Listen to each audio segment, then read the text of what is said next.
Hello there, and welcome to the Sleepy Science Channel. Tonight, we drift into the ancient and extraordinary world of geology, the deep memory of our planet written in stone. Long before stars were named or oceans had boundaries, the Earth was already alive, reshaping itself in silence. Mountains rose and crumbled, seas vanished and returned, continents wandered across glowing oceans of rock. The ground beneath you is ancient beyond imagination, and yet it is still moving, still breathing, still changing. This is the story of geology, a story of fire and water, of creation and collapse, of beauty that takes millions of years to unfold. Beneath every step, within every pebble, there are whispers of volcanoes, glaciers, and stars long gone. If you enjoy these quiet journeys, I invite you to like, subscribe, or share a thought below. It helps others find their way here too, one sleepy soul at a time. For now, just breathe. Let your eyes grow heavy, and let the ancient Earth cradle your thoughts. Let's begin. Earth's crust is thinner than you might imagine. If you could shrink the planet to the size of an apple, the crust, the solid outer shell we live on, would be no thicker than that fruit's skin. This idea feels almost impossible, yet it is true. The continents and ocean floors together form a layer that, on average, extends only about 30 kilometers deep beneath land and less than 10 beneath the sea. Beneath that lies the mantle, a vast region of slowly flowing rock that makes up most of Earth's volume and mass. The crust floats on this mantle like fragile rafts adrift on molten currents, carried and reshaped by plate tectonics. Mountains, valleys, and ocean trenches are tiny ripples on the surface of an enormous sphere of stone. Everything we know, every forest, city, and ocean, exists atop a layer so thin it could almost disappear in scale.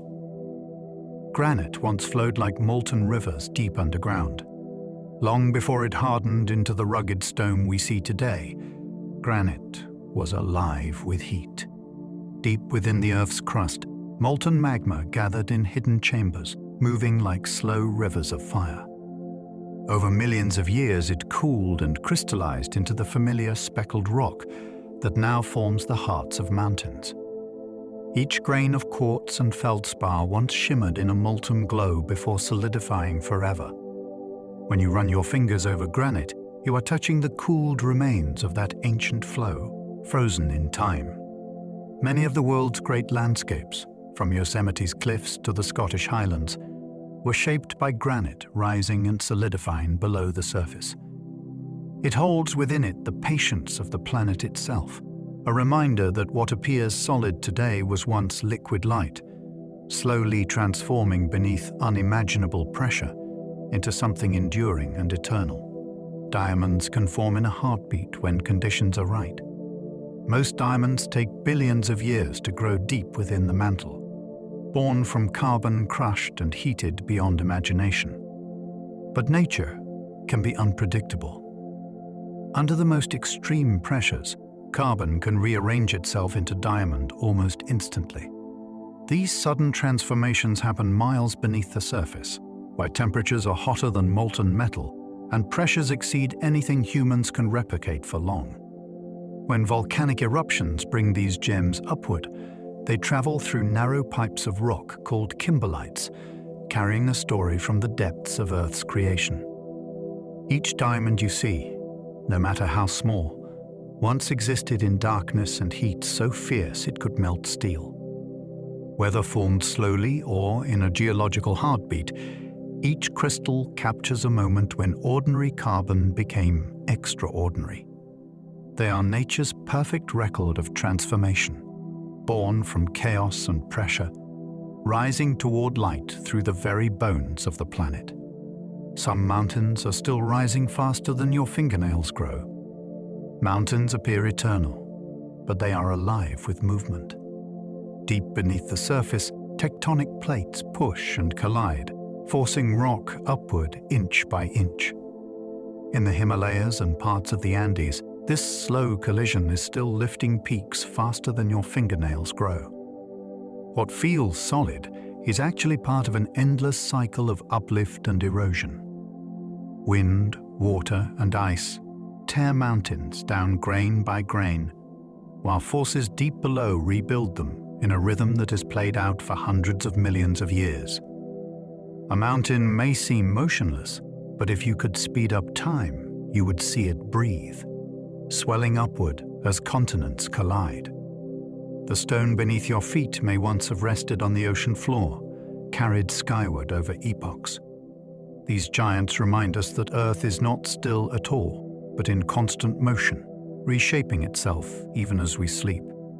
Entire continents float like rafts on molten rock. The ground beneath us drifts on a hidden sea of molten rock. Beneath the crust lies the mantle, a region so hot that solid rock behaves like an incredibly slow-moving liquid. The continents rest on this mantle as enormous rafts of rigid stone, drifting across it through time. They slide, collide, and separate at rates of only a few centimeters per year, but over millions of years, those tiny movements reshape the world. Oceans open and close, mountain ranges rise, and entire climates transform. The continents we know are traverse, always in motion, though the journey is invisible to us.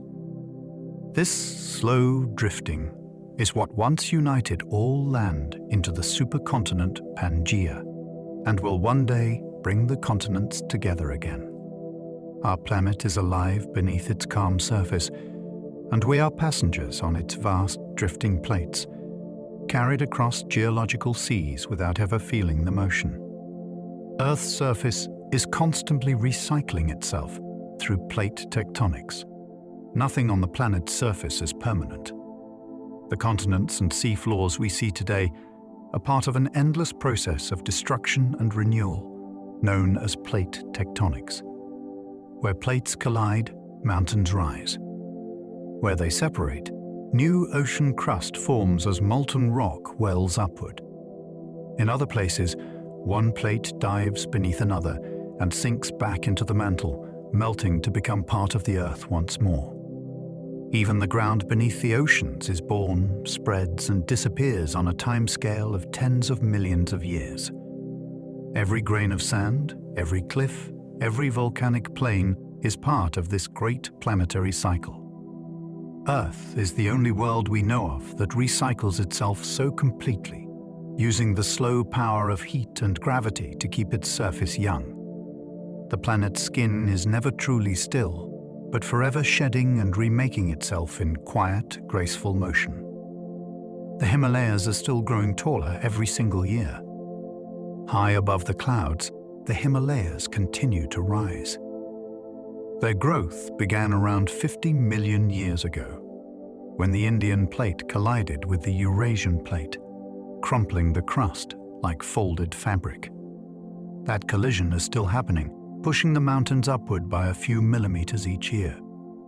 The peaks may appear timeless, but their summits climb steadily toward the sky, even as wind and glaciers carve them down. Every tremor in the region, every deep earthquake, is a whisper of that immense pressure still at work. These mountains are not relics of the past, but the living result of an ongoing collision that began before humans existed. The same collision that built Everest continues to reshape the land beneath millions of people. In their silent rise, the Himalayas remind us that Earth's power is patient, relentless, and always in motion, sculpting continents as easily as clay. Continents drift as fast as your hair grows. If you were to measure the movement of a continent, it would advance about as quickly as your hair lengthens in a month. Yet over geological time, that small pace reshapes the entire face of the planet. Continents slide on top of the mantle, carried by convection currents deep within Earth. The Atlantic Ocean grows a little wider each year, while the Pacific slowly shrinks. In millions of years, familiar maps will be unrecognizable. Africa will move closer to Europe, Australia will edge north, and the continents may one day merge again into a single giant landmass. This slow drift connects the fossils of ancient creatures found oceans apart and explains why mountain ranges on separate continents share the same origins. The ground feels solid, but it is part of a grand, restless voyage that has never stopped since the planet was born. The ocean floor is younger than most of the continents. Beneath the waves lies a hidden world in constant renewal. While the continents hold rocks billions of years old, the seafloor is surprisingly young.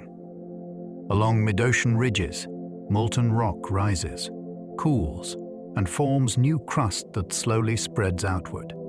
As it drifts, it eventually sinks back into the mantle of deep ocean trenches, where one plate slides beneath another.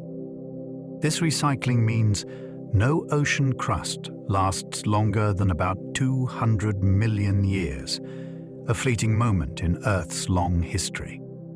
The continents, by contrast, are ancient survivors that have floated above the cycle of destruction. If you could see the planet's surface over time, you would watch the oceans form and vanish like the rhythm of a breath. The seafloor is the planet's heartbeat, renewing itself endlessly, a reminder that even the deepest, darkest places on Earth are alive with motion and change. Magnetic stripes on the seafloor record Earth's ancient flips. Across the vast plains of the ocean floor, the rocks are patterned like a barcode. These alternating magnetic stripes mark times when Earth's magnetic field reversed direction, with north and south swapping places. As new crust forms at mid-ocean ridges, minerals within the lava align with the planet's magnetic field before they cool and lock in that direction. Millions of years later, another reversal leaves the next band pointing the opposite way. By reading these stripes, scientists can trace the history of magnetic flips stretching back tens of millions of years. This discovery was one of the keys that proved the theory of plate tectonics, showing how the sea floor spreads outward over time. Beneath the oceans lies not chaos, but a perfectly ordered record of the planet's invisible forces, written in stone by magnetism, heat, and the slow pulse of geological time. Rocks can actually become magnets after cooling from lava. When molten rock cools on the surface of the Earth, something extraordinary happens. Tiny particles of iron and nickel inside the rock align themselves with the planet's magnetic field, like invisible compass needles. Once the lava cools and hardens, those magnetic directions are locked in forever, preserving a record of the magnetic field's orientation at that moment in time. Scientists study these natural magnets to map the shifting history of the Earth's poles. Every reversal, every wandering movement of magnetic north is captured in stone, frozen as the planet's molten skin solidifies. These magnetic fingerprints are part of how geologists proved that continents drift and seafloors spread. In every volcanic rock lies a silent record of Earth's magnetic pulse, whispering clues about ancient directions and the invisible forces that shape the space around our world. The planet's memory is magnetic, written in the iron heart of stone. Every volcano on Earth connects to a hidden magma chamber. Far below the surface, each volcano has a heart that beats with molten fire. These underground chambers of magma are vast reservoirs of liquid rock, feeding eruptions that can reshape landscapes and change climates. Some chambers are small and shallow, others immense and deep, reaching far beneath the crust. Inside them, crystals form, gases rise, and pressure builds until the rock above can no longer hold it back. Then, with staggering power, the chamber vents its fury through cracks and vents, pouring lava and ash across the world above. Between eruptions, these reservoirs remain hidden, slowly refilling and evolving. Modern technology allows scientists to glimpse their shapes using seismic waves, like ultrasound for the Earth. Each volcano is part of this deep, breathing network. A reminder that beneath calm fields and sleeping mountains, there are vast, glowing worlds of molten stone waiting quietly below. Some volcanic eruptions last for hundreds of thousands of years. Not all eruptions are sudden, explosive moments in time. Some are patient and relentless, flowing for ages beyond imagination. When mantle plumes release massive amounts of magma, the result can be a flood basalt, a vast outpouring of lava that continues for hundreds of thousands of years. These eruptions can bury entire regions beneath miles of solid rock. The Deccan Traps in India and the Siberian Traps in Russia are enormous relics of such ancient fire. During their reign, they released enough gas and heat to alter the planet's climate and change the course of life itself. Standing on one of these hardened lava plains today, it is hard to imagine the molten rivers that once stretched to every horizon. They remind us that sometimes Earth reshapes itself not with explosions, but with the slow, unstoppable rhythm of fire spreading endlessly beneath the open sky. Basalt covers most of the ocean floor in dark, dense layers. If you could walk across the bottom of the sea, every step would land on basalt, a dark, heavy rock born of fire.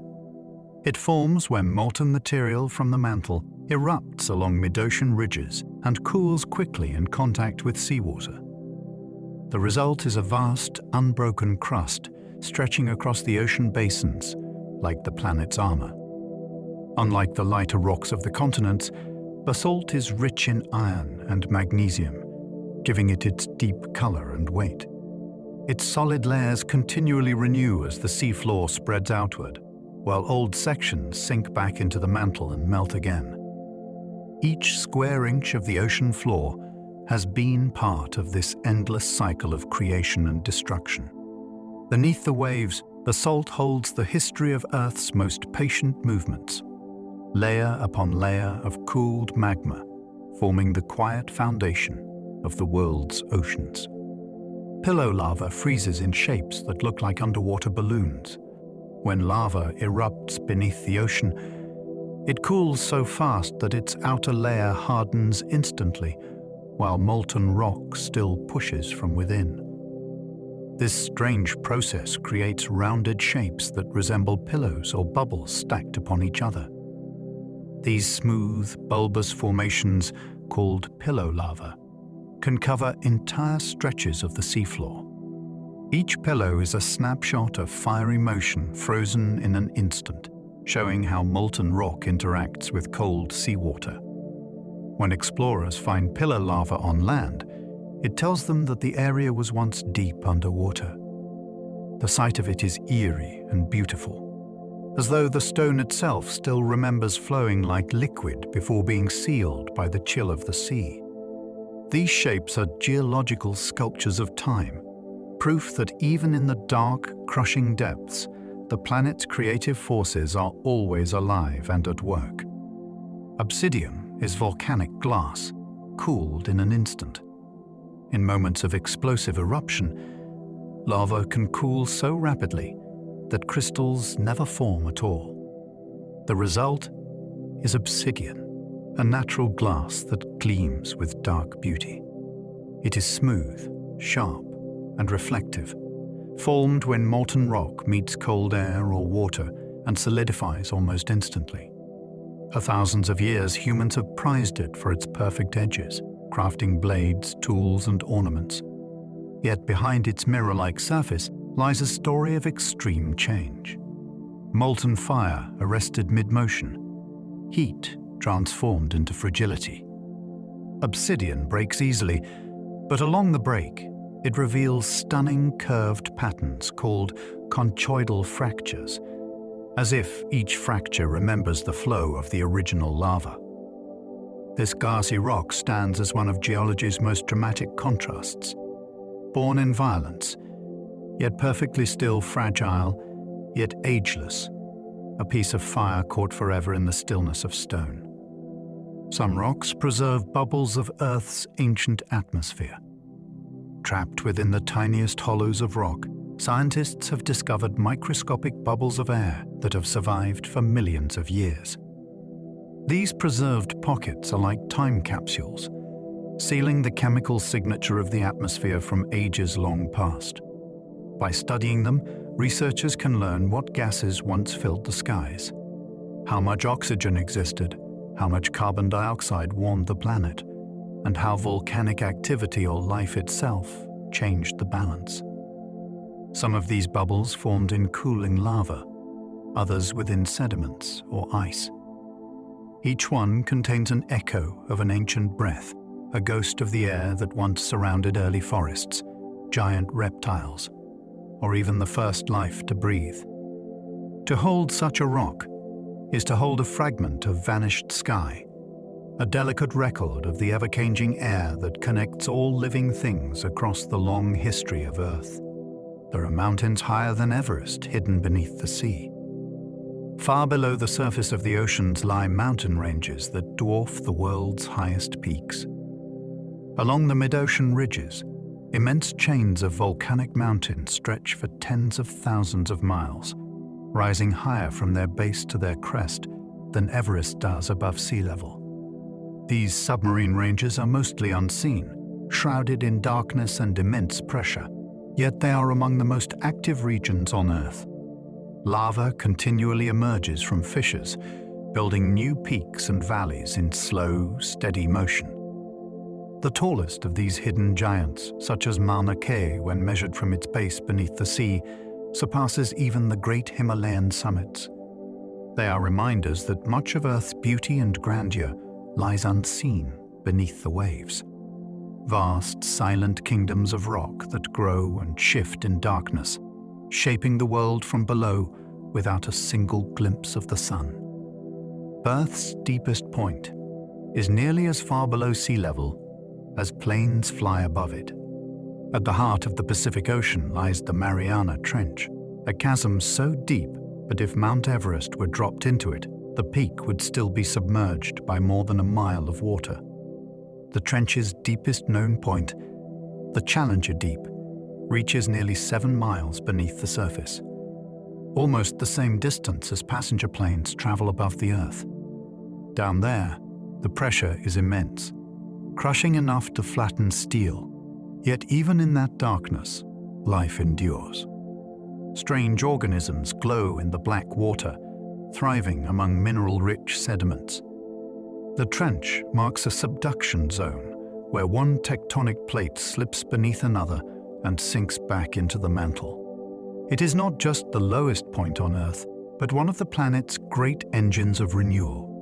It reminds us how small the visible world is compared to the vastness hidden below. The planet hums with micro-earthquakes you never feel. Even when the ground seems utterly still, it is vibrating with the faint murmurs of constant motion. Across the planet, thousands of tiny quakes ripple through the crust each day, too small for humans to detect. These micro-earthquakes release little bursts of energy as the Earth adjusts to stresses deep below. Scientists use sensitive instruments to record these whispers, creating detailed maps of shifting faults and hidden magma flows. Together, they form a background hum that never ceases, the quiet pulse of a living planet. This ceaseless trembling tells geologists where faults are creeping, where pressure is building, and where volcanic systems are stirring. The stillness of the world is an illusion. Beneath every mountain, forest, and sea, the planet moves in countless small ways, sighing, cracking, and settling in slow, secret rhythms that carry the story of Earth's restless heart. Earthquakes can make entire rivers run backward. When the ground shakes with enough force, the landscape itself can change direction. During powerful earthquakes, the land can tilt or shift so abruptly that rivers are forced to reverse their flow. This rare phenomenon has been recorded in events like the Great New Madrid earthquakes of the early 19th century, when sections of the Mississippi River temporarily flowed upstream. The sudden movement of the crust can raise one side of a fault or drop another, creating natural dams or lowering valleys. For a brief moment, the power of Earth's internal forces can overcome the steady pull of gravity that guides every drop of water. When balance returns, the rivers carve new paths through changed terrain. These moments reveal the sheer strength of geological motion, showing that even something as constant and ancient as a river can be turned backward by the planet's deep, hidden forces. Some faults creep silently without any shaking at all. Not all tectonic motion announces itself with quakes or destruction. Along certain sections of faults, the crust slides so slowly and evenly that there is no noticeable shaking at the surface. This quiet movement, known as fault creep, relieves pressure in small, continuous increments. It is invisible to anyone standing above but measurable through instruments that can detect motion of just a few millimeters per year. Some faults in California and Turkey move this way, gliding smoothly while neighboring sections remain locked and tense. The creeping portions may prevent larger quakes from forming in those regions, yet they also transfer stress elsewhere. This subtle dance between tension and release is part of the planet's constant balancing act. Even without drama or noise, the ground beneath us is shifting, whispering in slow motion as the Earth adjusts itself grain by grain across the ages. Earth's core is hotter than the surface of the Sun. At the very center of the planet lies a sphere of molten and solid metal under pressures beyond comprehension. The temperatures there reach more than 9,000 degrees Fahrenheit, rivaling and even exceeding the visible surface of the Sun. This immense heat is the leftover energy from Earth's formation, combined with the constant decay of radioactive element deep inside. Though we will never see it directly, the core drives everything from volcanic eruptions to the magnetic field that shields life from cosmic radiation. Its motion churns like a dynamo, generating invisible lines of force that extend far into space. The inner core, solid iron, rotates slightly faster than the planet above it, while the outer layer flows in liquid form. This hidden furnace is the beating heart of the Earth, the power source that keeps our world alive with movement, warmth, and quiet resilience. There may be a whole ocean hidden deep inside the mantle. Far beneath the crust, where rock glows with heat and pressure, scientists have found minerals containing vast amounts of trapped water. These discoveries suggest that an entire ocean's worth of water may exist hundreds of miles below the surface, bound within crystal structures rather than flowing freely. If released, this hidden reservoir could fill the world's oceans multiple times over. It is not a sea in the familiar sense, but a deep, secret storage of the same substance that sustains all life. The movement of tectonic plates may carry water downward into this realm, only for it to return through volcanic eruptions and rising plumes of molten rock. This unseen cycle could be one of the keys to understanding why Earth has oceans at all. Even in the deepest stone, water finds a way to endure, waiting patiently inside the planet's mantle for eons. Crystals can grow larger than a person inside underground caves. In the quiet darkness beneath the deserts of northern Mexico lies a cathedral of crystal. The Cave of the Crystals, buried deep within a silver mine, holds translucent gypsum blades stretching more than 30 feet long. Each one took hundreds of thousands of years to grow in perfect stillness, nourished by hot, mineral-rich water that once filled the chamber. When the water drained away, the crystals remained, gleaming like frozen moonlight in the humid air. Entering the cave is like stepping into another world, one built not of rock and fire, but of slow, delicate perfection. The conditions required to create such formations are almost impossibly rare, balanced between heat, saturation, and time. These enormous crystals remind us that even the hardest materials on Earth can move and change, given patience enough. They are the planet's most beautiful expression of stillness, shaped by time. Giant gypsum crystals shimmer in Mexico's Cave of the Crystals. Deep below the surface, where heat and humidity can melt equipment in minutes, lies one of the most breathtaking sights ever found. The Cave of the Crystals, discovered by miners in the year 2000, contains gypsum formations so large they resemble pillars of light. Some weigh dozens of tons and stretch across the chamber like colossal glass beams. The crystals formed when mineral-rich groundwater remained at a steady temperature for hundreds of thousands of years, allowing molecules to arrange themselves with perfect symmetry. When the cave was drained, the growth stopped, freezing the scene forever. The atmosphere is so hot and thick that no one can stay inside for long. Yet for brief moments, explorers have walked among the shining walls of translucent stone. It is a vision of geological art, created not by hands, but by time, water, and the quiet chemistry of the Earth itself. Salt domes can pierce through rock like slow-motion explosions. In regions where thick layers of ancient salt lie buried beneath heavier rock, a strange and powerful phenomenon can occur. Over millions of years, the salt begins to flow upward, pushed by pressure from the surrounding layers. Although solid, salt behaves like a viscous fluid under great stress. It rises through the rock above, bending and breaking it, creating dome-shaped structures that can reach miles in height. These salt domes sometimes trap oil and gas, forming reservoirs that have shaped entire industries. From above, they appear as gentle swells in the landscape, but beneath the surface, they are vast pillars of slow movement, reshaping the Earth in silence. Each one tells the story of ancient seas that evaporated long ago, leaving behind minerals that continue to climb skyward, proof that even solid ground is capable of flowing like a patient, unstoppable tide. Petrified wood is actually quartz, atom by atom.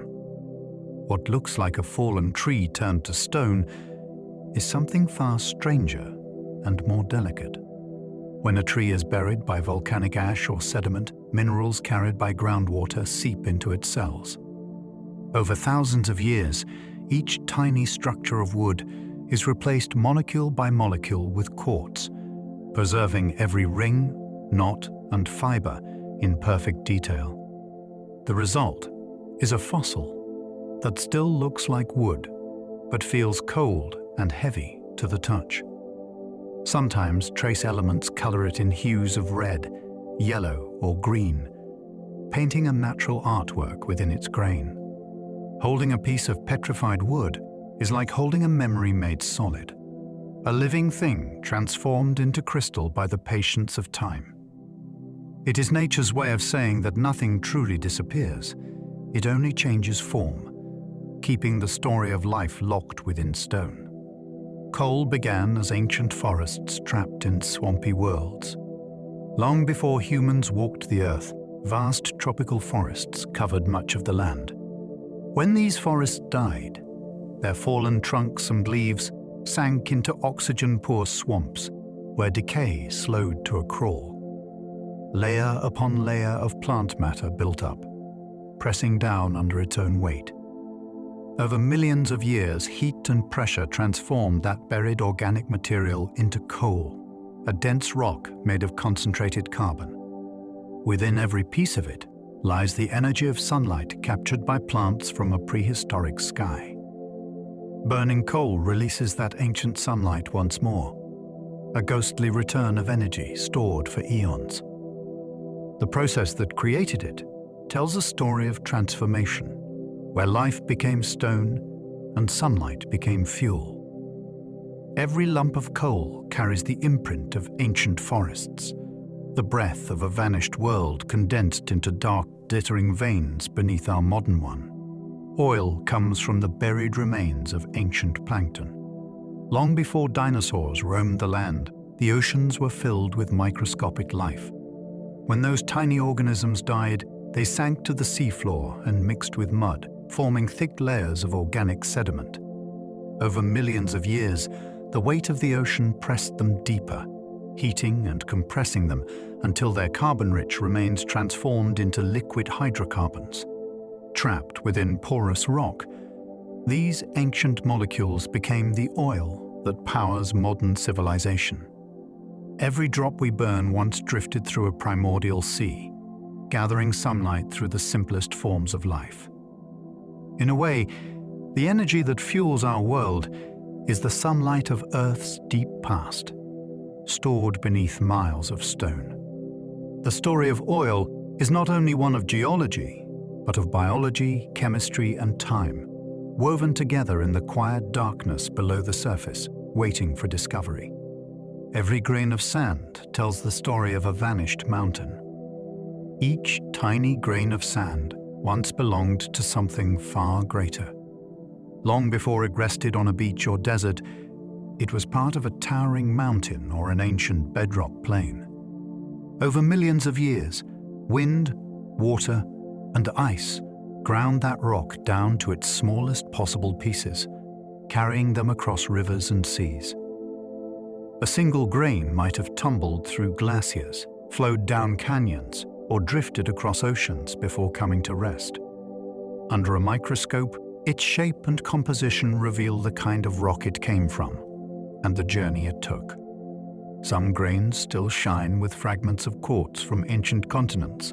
Others are volcanic shards from fiery eruptions long past.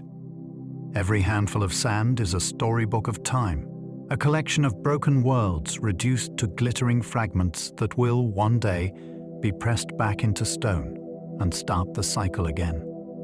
Desert sand can sing with a low musical note when it moves. In a few rare deserts, the shifting of sand dunes creates a deep, resonant hum that can last for minutes. These singing dunes, found in places like Morocco, Chile, and the Arabian Peninsula, produce notes so pure they sound like the voice of the earth itself. The sound comes from countless grains sliding and colliding in unison, vibrating at a frequency between a cello's tone and a thunderous roar. Scientists believe the grains must be nearly uniform in size and perfectly dry for this effect to occur. Travelers describe the experience as haunting, as though the dunes are breathing or speaking. Ancient peoples often treated these sounds as mystical, believing they came from hidden spirits or gods of the desert. In truth, it is physics and friction working together, turning the landscape into a natural instrument that sings the slow, patient music of the shifting earth. Some beaches are made entirely of tiny shells. Along certain coastlines, the sand beneath your feet was not carved from stone but built by life. Over centuries, the shells of countless tiny marine creatures, such as mollusks and foraminifera, have broken down into fragments so fine they resemble powdered ivory. These biological sands can gleam white under the sun, glimmer pink from crushed coral, or even shimmer golden from the remains of microscopic algae. Each grain is a fragment of something that once lived, a piece of the ocean's past returned to the shore. Walking along such a beach is like stepping through the ruins of invisible kingdoms, where waves and tides have turned the architecture of life into a soft, shifting tapestry. The world's most famous white beaches, like those in the Bahamas and Maldives, are living evidence that time and biology can build beauty as surely as rock and fire. There are black, green, pink, and even red sands on Earth. Not all beaches shimmer with gold or white. Some are black from cooled lava, others green from olivine crystals, pink from coral, or red from eroded volcanic rock. Each color tells a geological story about its source and the forces that shaped it. Black sands often line volcanic islands, formed when molten lava met the sea and shattered into tiny glassy fragments. Green beaches appear where rare minerals from deep within the mantle wash ashore. Pink hues come from crushed shells and coral mixed with white sand, while red sands are tinted by iron-rich rock oxidized over time. Walking these colorful shores is like wandering through the palette of the planet itself. Every wave rearranges grains that carry the memory of fire, water, and time, blending the world's elements into natural art that shifts and glows beneath the ever-changing light of the sky. Glaciers carve landscapes like moving rivers of rock. A glacier seems still, yet it flows. Over centuries, the weight of accumulated snow compresses into dense ice that slowly slides downhill, reshaping everything in its path. These frozen rivers grind against the mountains, scraping valleys, polishing stones, and carrying debris for miles. When they retreat, they leave behind wide U-shaped valleys, scattered boulders, and shimmering lakes that fill their abandoned paths. The fingerprints of glaciers can be found on nearly every continent, from the smooth granite domes of Yosemite to the carved fjords of Norway. Even now, glaciers continue their patient work, grinding ancient rock into fine dust that drifts on the wind. They are sculptors of continents, artists of time and temperature, shaping the land, grain by grain. In their quiet persistence lies a reminder of the planet's delicate balance, where even the coldest forces flow with a power strong enough to change the world. Some glaciers move fast enough to be seen shifting by the hour. Although glaciers usually creep at the pace of inches per day, a few flow so quickly they can be observed moving within a single afternoon. These fast-moving rivers of ice surge when meltwater lubricates the ground beneath them, reducing friction and allowing massive sheets of ice to slide rapidly forward.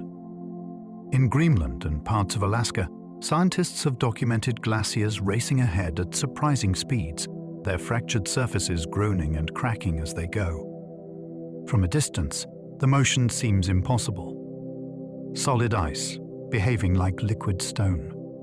Yet this movement carries enormous power, reshaping valleys and transporting rock by the ton. As they surge, they also remind us that even in their frozen stillness, glaciers are alive with motion. To witness one in movement is to see time itself accelerate, the slow rhythm of the Earth condensed into a visible, breathtaking surge. Ice under pressure behaves like slow-flowing honey. Beneath the surface of a glacier, where pressure is immense and temperatures hover just below freezing, ice stops behaving like a solid. Instead, it flows. Not quickly, but slowly and continuously, folding and bending like honey poured in slow motion.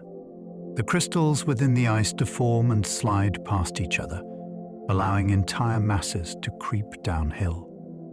This movement gives glaciers their fluid grace, their ability to carve mountains and shape valleys over tens of thousands of years.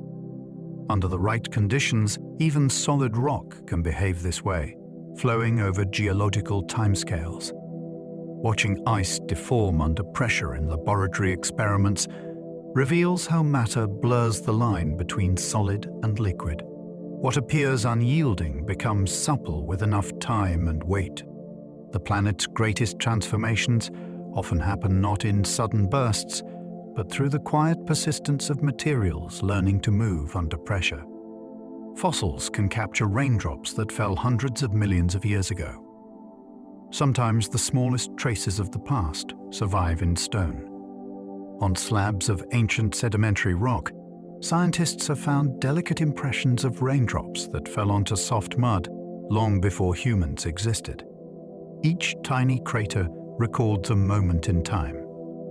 A storm that passed across a primeval landscape, its droplets scattering across a world filled with strange plants and early life. Within seconds, the marks were buried by new layers of sediment, sealing them in darkness until the rock hardened. When the surface is exposed again, it reveals a perfect imprint of weather from a vanished age. These fossilized raindrops remind us that even fleeting moments can last forever when preserved by chance. In a single stone, we can read the touch of a storm that ended hundreds of millions of years ago, its rhythm still visible on the pages of the planet's memory. Some fossils preserve soft tissues, even colors and feathers. For centuries, fossils were thought to capture only bones and shells, the hard remains of ancient creatures. But discoveries over the past few decades have revealed something astonishing. Under rare conditions, even delicate tissues can survive. In certain rocks, scientists have found impressions of skin, muscle, and feathers, sometimes with traces of pigment that show the original colors of dinosaurs and birds. These fossils form when mineral-rich water seeps through the remains before decay can destroy them, replacing organic molecules with stone. The result is a moment of life turned to sculpture, preserved in perfect detail. Some even retain microscopic structures that hint at how these creatures moved, breathed, and shone in the sunlight of their time. To hold such a fossil is to bridge worlds, feeling the echo of warmth and color from beings that vanished hundreds of millions of years ago. Stromatolites record the oldest known life on Earth. Long before animals or plants evolved, simple microbes built layered structures in shallow seas. These formations, called stromatolites, are the planet's oldest living fossils. They were created by mats of bacteria that trapped and bound sediment, forming domes that slowly grew toward the sunlight. Some ancient examples are more than 3.5 billion years old, making them among the earliest evidence of life anywhere. Remarkably, stromatolites still exist today in a few remote places, such as Shark Bay in Australia, where microbial communities continue their slow, rhythmic growth. Looking at one is like peering directly into the dawn of biology, when the first cells began shaping the planet. They remind us that life's story began not with motion or complexity, but with patience. Layers of living film turning light, water, and time into the very foundation of everything that followed. Earth once turned completely white during a global snowball Earth. Around 700 million years ago, our planet nearly froze solid. Ice stretched from pole to equator, sealing the oceans under miles of frozen crust and reflecting sunlight back into space. It is believed that volcanic activity, changes in atmospheric gases, and shifts in solar energy combine to trigger this global deep freeze. For millions of years, Earth remained a vast, silent world of ice, its surface gleaming white beneath a dim sun. Yet life endured, hidden in pockets of liquid water beneath the glaciers or near volcanic vents. Eventually, volcanic eruptions released enough carbon dioxide to trap heat again, thawing the planet in a dramatic, world-spanning melt. The return of liquid oceans may have helped trigger an explosion of complex life. Snowball Earth stands as one of the greatest transformations in planetary history, a near-death and rebirth written in ice and stone. Volcanoes may have ended that frozen age with a greenhouse burst. During the depths of the global freeze, volcanoes continued to erupt, pumping carbon dioxide into the air for millions of years. With the ocean sealed beneath ice, this gas could not dissolve as it normally would, so it built up in the atmosphere, trapping heat. When the ice finally began to melt, the process accelerated dramatically. Dark, exposed rock absorbed sunlight, amplifying the warming effect. Within a geologic blink, the planet shifted from frozen white to steaming blue-green seas once more. This thawing unleashed floods, erosion, and perhaps even chemical changes that nourished early life. In a way, volcanoes may have saved the planet, their quiet persistence beneath the ice keeping Earth's climate alive. What was once an age of silence became one of rebirth, proving that even in the planet's darkest cold, fire and renewal were waiting patiently below. Oxygen in the air was first made by ancient microbial mats. The air we breathe owes its existence to tiny organisms that lived billions of years ago. These microbes, ancestors of modern cyanobacteria, thrived in shallow seas and used sunlight to split water molecules, releasing oxygen as a byproduct. Over time, their waste transformed the planet. At first, the oxygen reacted with iron in the oceans, forming vast deposits of rust-colored rock. Only after these minerals were saturated did the gas begin to fill the atmosphere, slowly turning it into the life-giving mixture we depend on today. This event, known as the Great Oxidation, changed everything. It allowed complex cells to evolve and eventually made possible the rise of plants and animals. Every breath you take is a gift from those ancient microbes, whose simple chemistry turned a barren world into a living one, paving the way for forests, oceans, and all that followed. Iron formations mark the moment the planet began to breathe. In ancient seabeds around the world lie bands of red and grey rock that shimmer with metallic luster. These banded iron formations are the fossilized record of the time when oxygen first appeared in Earth's atmosphere. As primitive microbes began producing oxygen through photosynthesis, the gas reacted with dissolved iron in the oceans, creating rust-like minerals that settled to the seafloor in layers. Over millions of years, these sediments hardened into rock, capturing the breath of a newly awakening planet. Today, those same formations are mined for iron, the backbone of modern industry. Yet they began as the byproduct of microscopic life. Each stripe in the stone is a heartbeat in the planet's transformation, marking the slow transition from a world without air to one alive with oxygen, where the chemistry of life itself began to take hold across land and crow. Sea. There was once a time when the seas were purple. Before oxygen filled the air, Earth's oceans looked very different. The water may have shimmered with shades of red and violet, colored by ancient microbes that used molecules of sulfur, not oxygen, to capture sunlight. These organisms thrived in chemical-rich seas under an orange sky, producing pigments that tinted the water with strange hues. As photosynthetic bacteria began to release oxygen, these purple oceans slowly faded to the blue we know today. The shift from a sulfur world to an oxygen one was one of the greatest transitions in Earth's history, altering everything from the atmosphere to the chemistry of rocks. For a time, though, our planet glowed in colors we can scarcely imagine. Seas of violet under a dim sun, the signature of life experimenting with light long before the age of forests, coral reefs, or any creature that breathed air. Entire mountain ranges have vanished without a trace.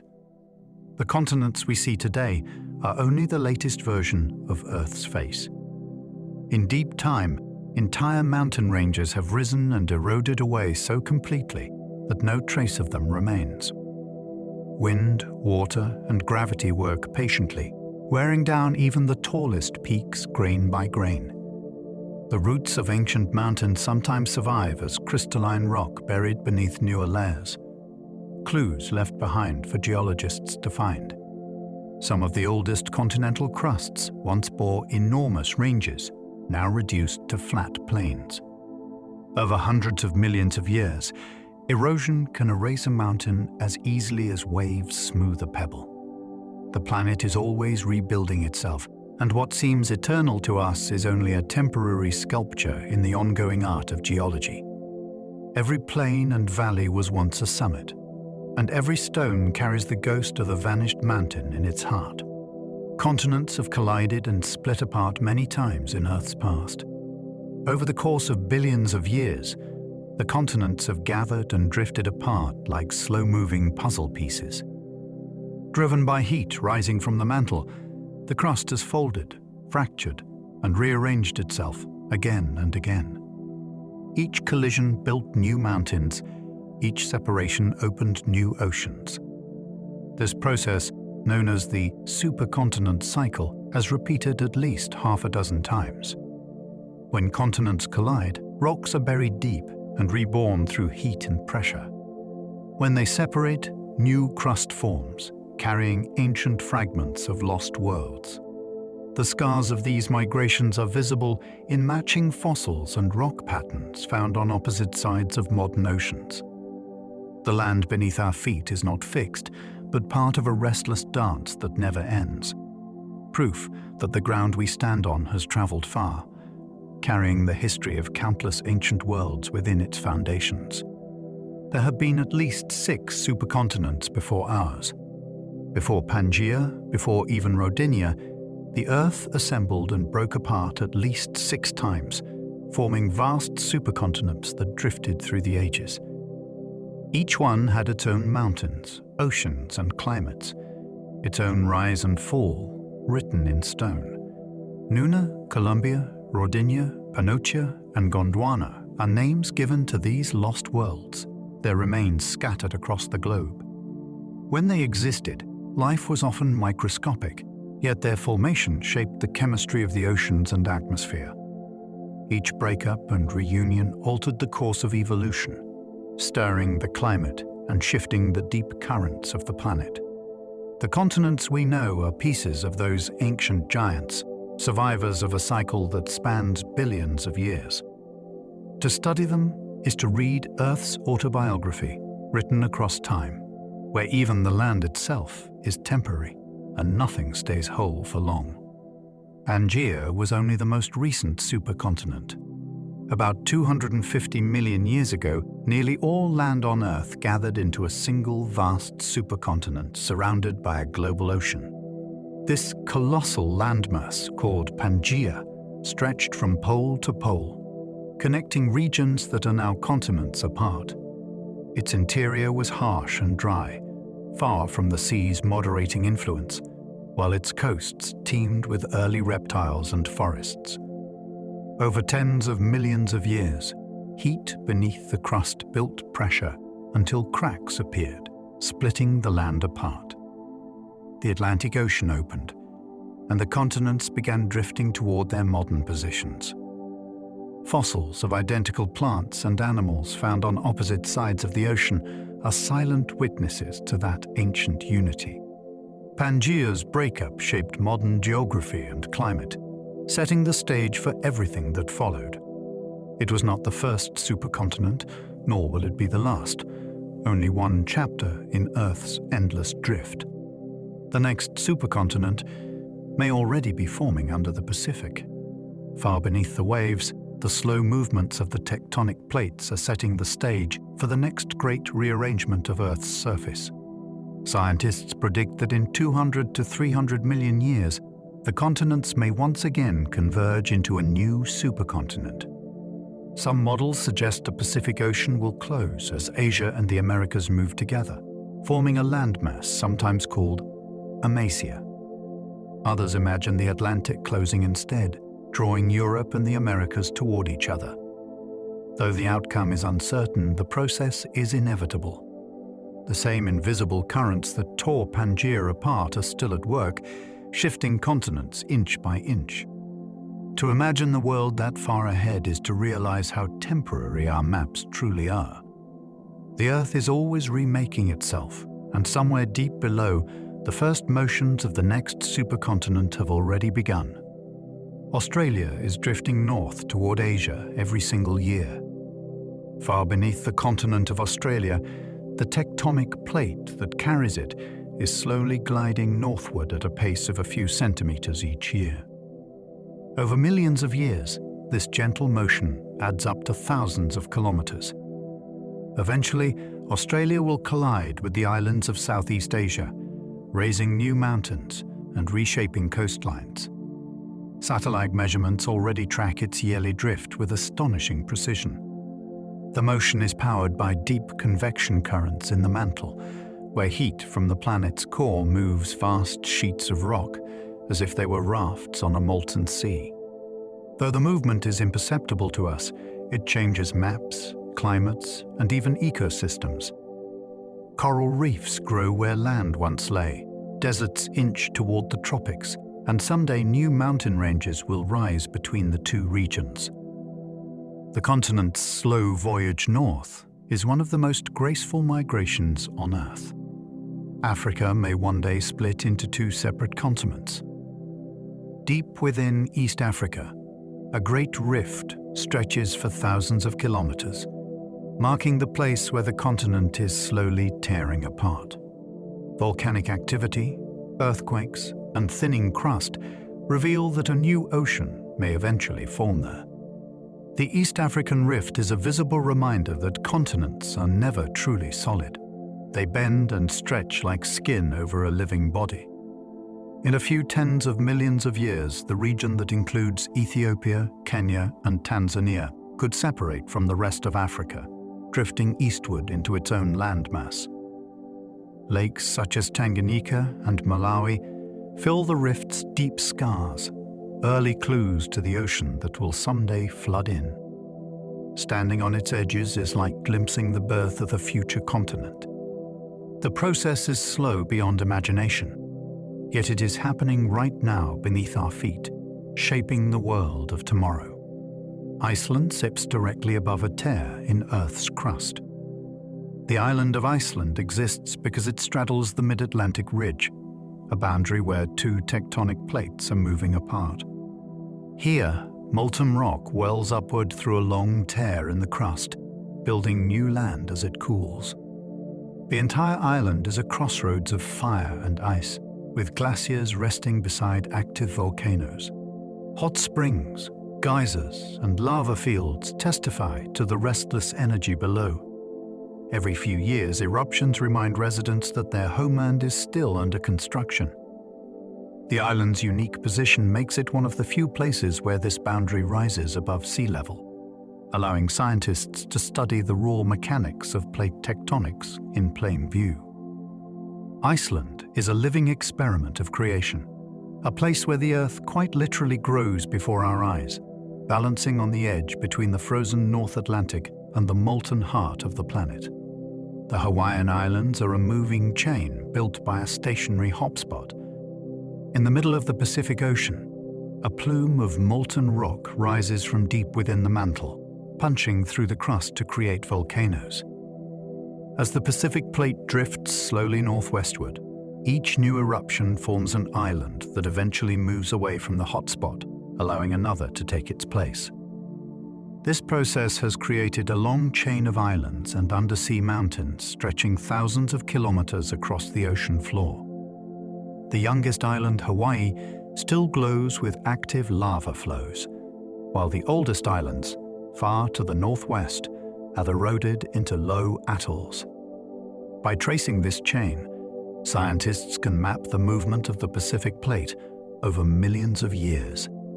The hotspot itself stays fixed, while the surface glides above it, leaving a dotted record of time and motion. Each island is a chapter in an ongoing story of creation written in molten stone. Yellowstone hides one of the largest volcanic systems on Earth. Beneath the forests and geysers of Yellowstone lies an immense reservoir of magma, large enough to fuel one of the most powerful volcanic systems ever discovered. The park's steaming vents, bubbling pools, and dramatic eruptions of boiling water are surface clues to the heat below. Scientists monitor the region closely, mapping the hidden chambers that stretch for dozens of kilometers beneath the crust. Although it is not expected to erupt anytime soon, its past explosions reshaped much of North America, scattering ash across entire continents. Today, the region breathes through its geysers, releasing pressure in spectacular bursts that remind us of its inner fire. Yellowstone is both a sanctuary of beauty and a window into the restless nature of the planet, where even beneath tranquil landscapes, ancient forces of heat and pressure continue to shape the Earth in silence. Supervolcanoes can alter the planet's climate for centuries. When ordinary volcanoes erupt, they affect local weather for a few seasons. When supervolcanoes erupt, they can transform the entire planet. These titanic explosions release thousands of cubic kilometers of ash and gas into the atmosphere, blocking sunlight and cooling the globe for decades or even centuries. Evidence of such eruptions appears in ash layers and climate records from Yellowstone, Toba, and Topa. The aftermath includes volcanic winters where temperatures drop and ecosystems struggle to adapt. Though rare, these events remind us of the delicate balance between Earth's interior and its surface. The power locked beneath our feet has shaped evolution itself, sometimes triggering mass extinctions that cleared the way for new life. Yet even in their fury, supervolcanoes are part of the planet's long rhythm of renewal, cycling materials between crust and atmosphere, reminding us that life and fire are deeply entwined. The largest known volcanic eruption happened in what is now Indonesia. Around 74,000 years ago, a colossal eruption at Lake Toba in Indonesia changed the world. It expelled more than 2,000 cubic kilometers of ash and magma, leaving behind a caldera 100 kilometers wide that is still visible today. The blast darkened skies across the globe, lowering temperatures and spreading volcanic ash over continents. Some scientists believe it caused a brief volcanic winter that may have influenced early human populations. Even after the eruption ended, volcanic gases lingered in the atmosphere, tinting sunsets and cooling the planet for years. The event was so vast that it dwarfs any eruption in recorded history. Today, the tranquil lake that fills the caldera seems peaceful, but beneath its calm waters lies one of Earth's most powerful scars. A reminder that the planet's greatest moments of creation often come wrapped in destruction. Some eruptions have left ash that still circles the globe today. Fine volcanic ash can drift in the upper atmosphere for years, carried by winds that circle the planet. Particles from major eruptions such as Mount Pinatubo in the Philippines or Krakatau in Indonesia have been detected long after the explosions ended. These microscopic fragments scatter sunlight, producing brilliant red sunsets and slightly cooling global temperatures. High above the weather, they form thin veils that reflect light in ways that painters once captured after historic eruptions. Some layers of airborne ash even return to Earth centuries later, discovered in ice cores and ocean sediments. Every eruption, no matter how remote, connects to the atmosphere that wraps the entire planet. The air we breathe today carries traces of eruptions from distant ages, a delicate reminder that even the calmest sky holds echoes of the Earth's fiery breath. Lava lakes can remain molten for decades without cooling. In a few rare volcanic craters around the world, molten rock never solidifies. These lava lakes, such as those in Erta Ale in Ethiopia and Kilauea in Hawaii, are sustained by constant supplies of heat and magma from below. Their surfaces churn and ripple like fiery oceans, crusting over only to break apart again. At night, they glow like windows into the planet's heart, their orange light flickering against dark rock and smoke. The heat balance is so precise that the lakes can persist for decades, continually refreshed by deep circulation. Watching one is mesmerizing, a living furnace breathing and pulsing in slow rhythm. They offer scientists rare insights into the chemistry and physics of magma that cannot be replicated in laboratories. Each lake is a reminder that the Earth's fire still burns just beneath its thin, cooling crust, timeless and alive. Lightning can strike inside volcanic ash clouds. When a volcano erupts, the immense friction between ash particles creates powerful electrical charges. As these charges build, they discharge as lightning bolts that crackle through the ash plume. Volcanic lightning can illuminate entire skies, creating storms of fire and light above erupting mountains. Unlike ordinary thunderstorms, these flashes are born entirely from the energy of rock and gas, Photographs capture branching bolts arcing through columns of black smoke, each strike lasting only a heartbeat but carrying immense power. Scientists study these flashes to understand the flow of ash and to track eruption intensity, since lightning can signal how violently material is being ejected. To witness one is to see the fusion of Earth's elemental forces: solid, liquid, and gas-meeting electricity. A brief, awe-inspiring display that reveals how even destruction can shimmer with extraordinary beauty. When volcanoes meet ice, they create explosive steam eruptions. In places where glaciers rest atop volcanoes, heat and ice collide in spectacular ways. When magma rises beneath the ice, it melts huge volumes of water in an instant, producing steam that expands with explosive force. These eruptions can blast through the glacier, sending floods and ash clouds cascading down valleys. Iceland's volcanoes often behave this way, hidden beneath thick ice caps, until pressure builds high enough to burst free. The interaction leaves behind unique landforms, ridges and plateaus sculpted by fire and water together. Scientists call them tuyas, monuments to the strange partnership of heat and cold. Each eruption beneath ice rewrites the landscape, proving that even the most opposite elements of nature are connected in a cycle of creation and transformation that has shaped our planet since its earliest days. Entire new islands have risen from volcanic eruptions within living memory. Across the oceans, new land sometimes appears where there was once only water. Submarine volcanoes occasionally erupt with such force, but they build islands from the seafloor upward. In the past century, eruptions near Iceland, Japan, and Tonga have created fresh patches of land that still steam and harden under the sun. Some vanish again within years, eroded by waves, while others grow stable enough to host life. These newborn islands reveal the planet's creative power unfolding in real time.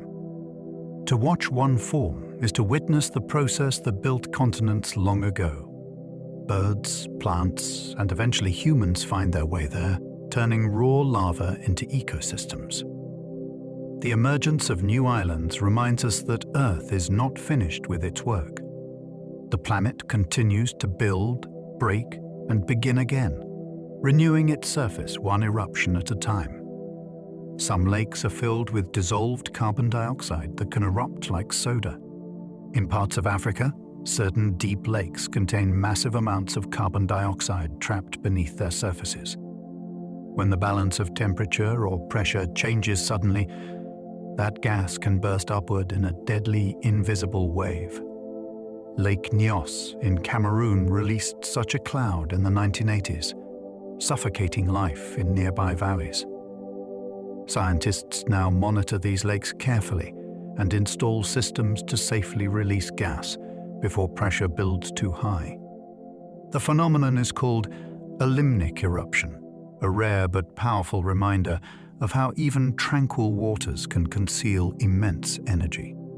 The gas originates from volcanic sources below the lakebed, seeping upward through cracks in the crust. Over centuries, it dissolves into the water like carbonation in a bottle. When it finally escapes, the result is silent and shocking. A natural event as strange as it is terrifying. Sinkholes can swallow buildings in seconds. Beneath many cities and fields, hidden cavities form where limestone or salt dissolves slowly in underground water. When the roof of one of these voids collapses, the ground above can suddenly drop away, creating a sinkhole. Some are only a few meters wide, others can stretch hundreds across, devouring cars, trees, and homes without warning.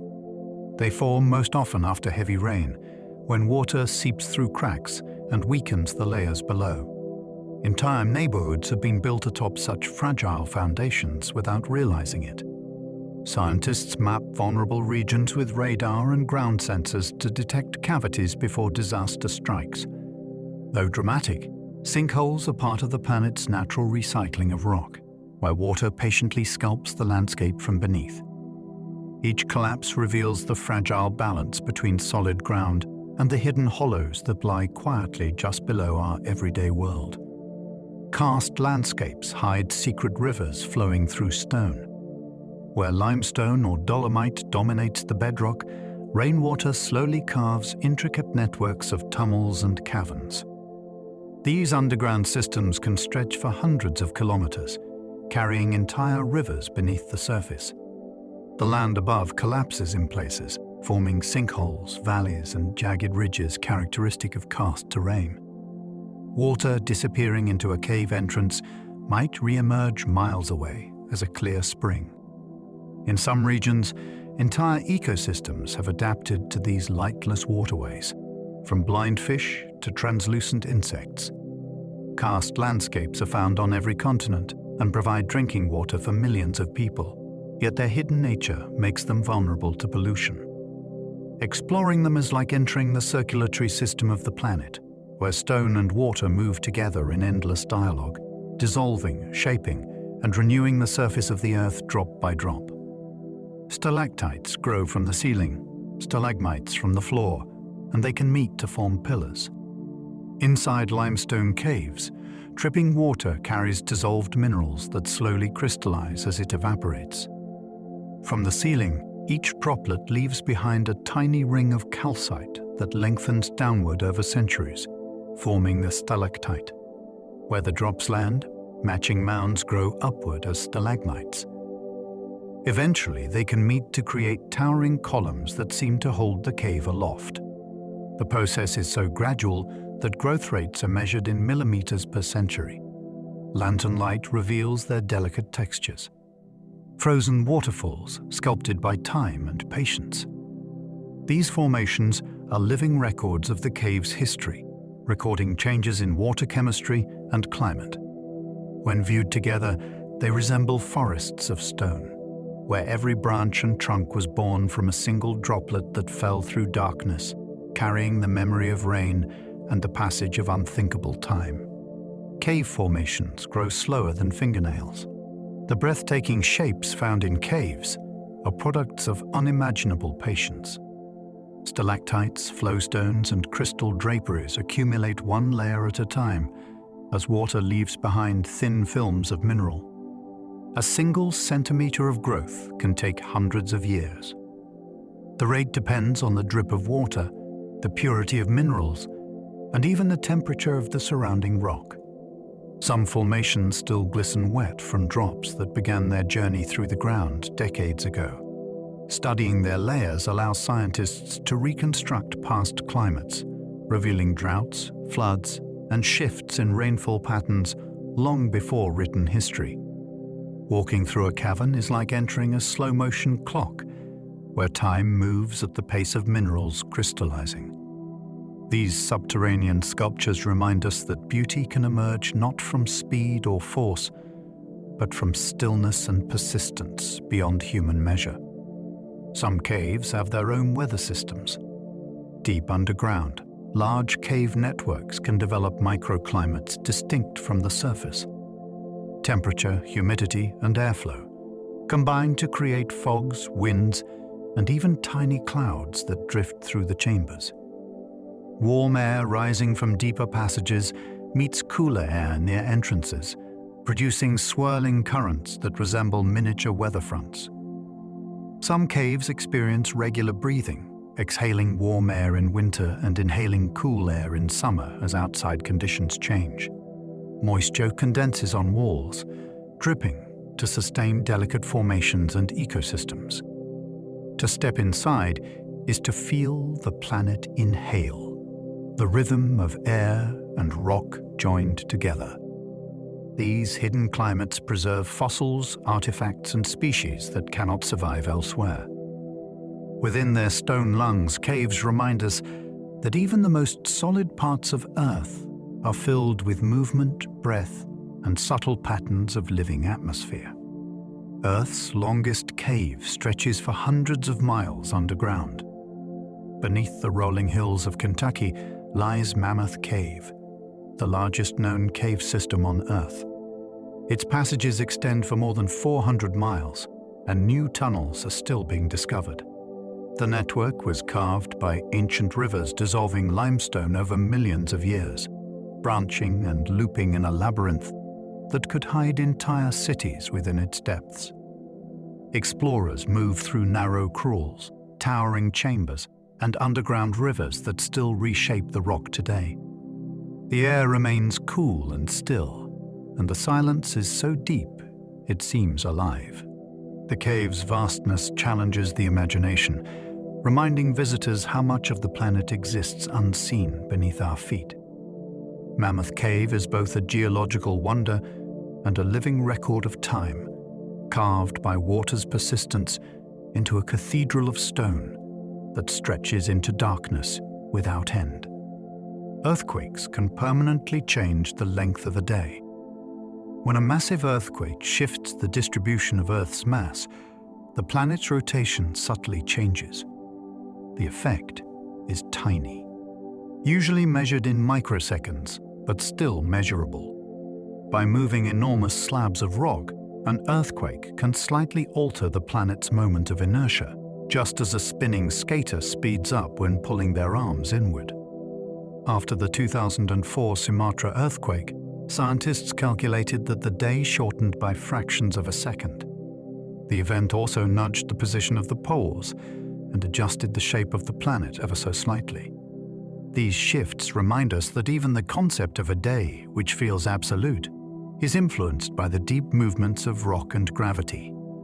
Each quake is not only a surface event, but a planetary one, echoing through the rotation of the world itself and whispering change into the rhythm of time. Shock waves from massive quakes travel all the way around the globe. When a powerful earthquake strikes, the energy it releases doesn't just stop at the epicenter. Seismic waves ripple outward through the entire planet, racing through rock and mantle like sound through a bell. Sensitive instruments can detect the same quake echoing around the world several times before fading. The largest quakes make the entire Earth tremble, subtly flexing its crust as energy moves from one side of the globe to the other. Even regions thousands of kilometers away can feel the faint aftershocks. Scientists use these global reverberations to map the planet's interior, tracing how the waves bend and reflect inside molten layers. Each tremor reveals something about the structure of the deep Earth, where it's solid, where it's fluid, and how heat moves within. Every great quake briefly turns the world into a single vibrating instrument, humming softly with its own heartbeat. Some earthquakes release energy equivalent to millions of tons of TNT. The scale of an earthquake's energy is staggering. When the largest faults rupture, they can release as much power as several million tons of explosive material detonating at once. The shaking that we feel on the surface is only part of it. Most of the energy travels deep into the crust, moving rock layers that weigh more than entire mountain ranges. The moment magnitude scale scientists use today was designed to measure these immense forces more accurately than older systems. During the 2011 Tohoku quake in Japan, the energy released was enough to alter the rotation of the planet and shift the seafloor by several meters. It's difficult to grasp such numbers, but each quake reminds us that the Earth's crust is under constant pressure, always storing and releasing energy in a slow, powerful rhythm that shapes continents and seas over time. Rocks deep underground can flow like putty under pressure. Though stone feels solid and unyielding to us, deep inside the Earth it behaves differently. At great depths, where temperatures and pressures rise beyond imagination, rock begins to deform slowly, flowing like an extremely thick liquid. Over millions of years, this plastic movement allows entire mountain ranges to rise, fold, and melt into new formations. Minerals stretch and twist, creating patterns seen in metamorphic rocks exposed at the surface today. In laboratory experiments, geologists have watched samples of rock bend rather than break when heated and compressed, confirming that time itself changes how matter behaves. The mantle beneath our feet constantly moves this way, its flow driving the drifting of continents above. It's a reminder that even what seems rigid is capable of motion, and that the strength of stone lies not only in hardness, but in its ability to yield, reshape, and endure. Metamorphic rocks record the history of pressure and heat inside the planet. When rocks are buried deep within the Earth's crust, they are transformed. Immense heat and pressure reorganize their minerals without melting them entirely, creating new textures and structures. Granite becomes gneiss, limestone becomes marble, shale becomes slate. Each type of metamorphic rock carries a record of the forces that shaped it, like pages in a geological diary. Scientists can read these records to reconstruct ancient mountain-building events or the depths at which certain rocks once rested. Some metamorphic formations even reveal the direction of tectonic movement through their mineral alignments. When uplift eventually exposes them at the surface, we glimpse the planet's internal history frozen in crystalline form. They are stones that remember, preserving within their folds the immense energies that flow invisibly beneath the crust, showing that every mountain once lay hidden, being rewritten by heat, pressure, and time. Slate was once mud, pressed by time into stone. Beneath ancient seas, layers of mud once settled in quiet darkness.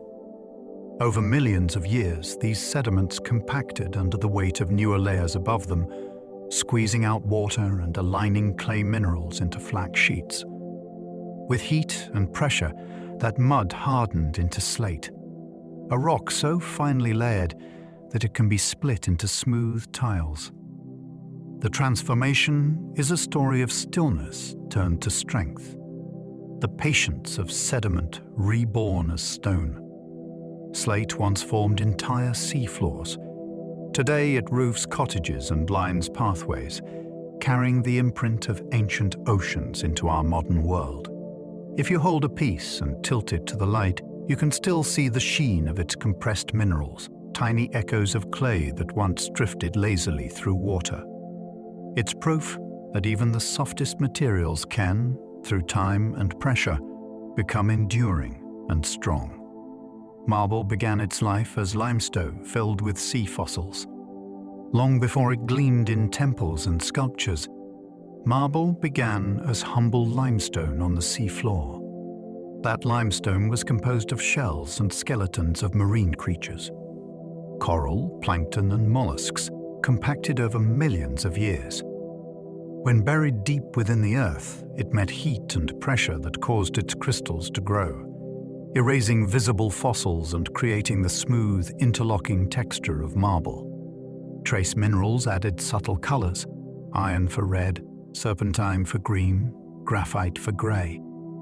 When polished, these minerals catch the light, giving marble its famous glow. Ancient civilizations prized it because it seemed to hold sunlight within. In truth, it is a relic of vanished oceans, born from life, death, and transformation.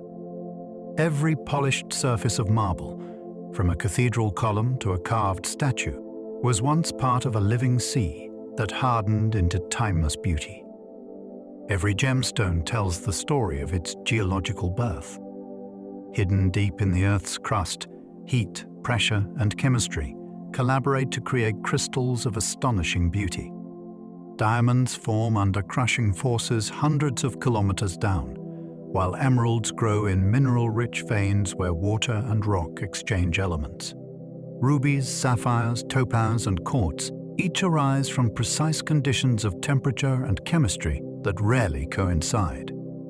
That rarity makes them precious. When cut and polished, their clarity reveals the harmony of their atomic structures, a glimpse into order forged in chaos. Gemstones travel from deep rock to human hands through volcanoes, erosion, and time. Each one is a messenger from a different environment within the planet, a record of its hidden processes. To look into a gemstone is to peer backward into the Earth's memory, seeing the patience of pressure and the art of crystallization written in perfect glittering symmetry. Rubies and sapphires are the same mineral, colored by different elements. At first glance, rubies and sapphires seem like completely different stones, but both are varieties of the same mineral, corundum. In its pure form, corundum is colorless, composed of aluminum and oxygen in a tightly packed crystalline lattice. When tiny amounts of chromium enter that structure, it glows red and becomes ruby. When iron and titanium take its place, the result is blue sapphire. Other trace elements produce yellows, greens, or even pinks. These subtle substitutions in atomic makeup change the way light passes through the crystal, giving each gem its hue. The fact that two of the world's most prized stones come from the same mineral shows how small changes at the atomic level can yield astonishing beauty. Every color is a fingerprint of chemistry, proof that nature's artistry begins in the invisible dance of elements deep within the earth. Emeralds form only under the rarest conditions of pressure and chemistry. Among gemstones, emeralds are among the most elusive. They require a perfect meeting of two very different worlds: silica-rich rocks and beryllium-bearing fluids, conditions that rarely coincide in nature. When they do, the mineral beryl forms, colored green by traces of chromium or vanadium. This delicate balance occurs only in certain mountain regions where tectonic activity has blended these ingredients. The result is a gem that carries the tension of its birth within every shimmering facet. Most emeralds contain tiny fractures and inclusions called jardins, or gardens, that mark their natural formation.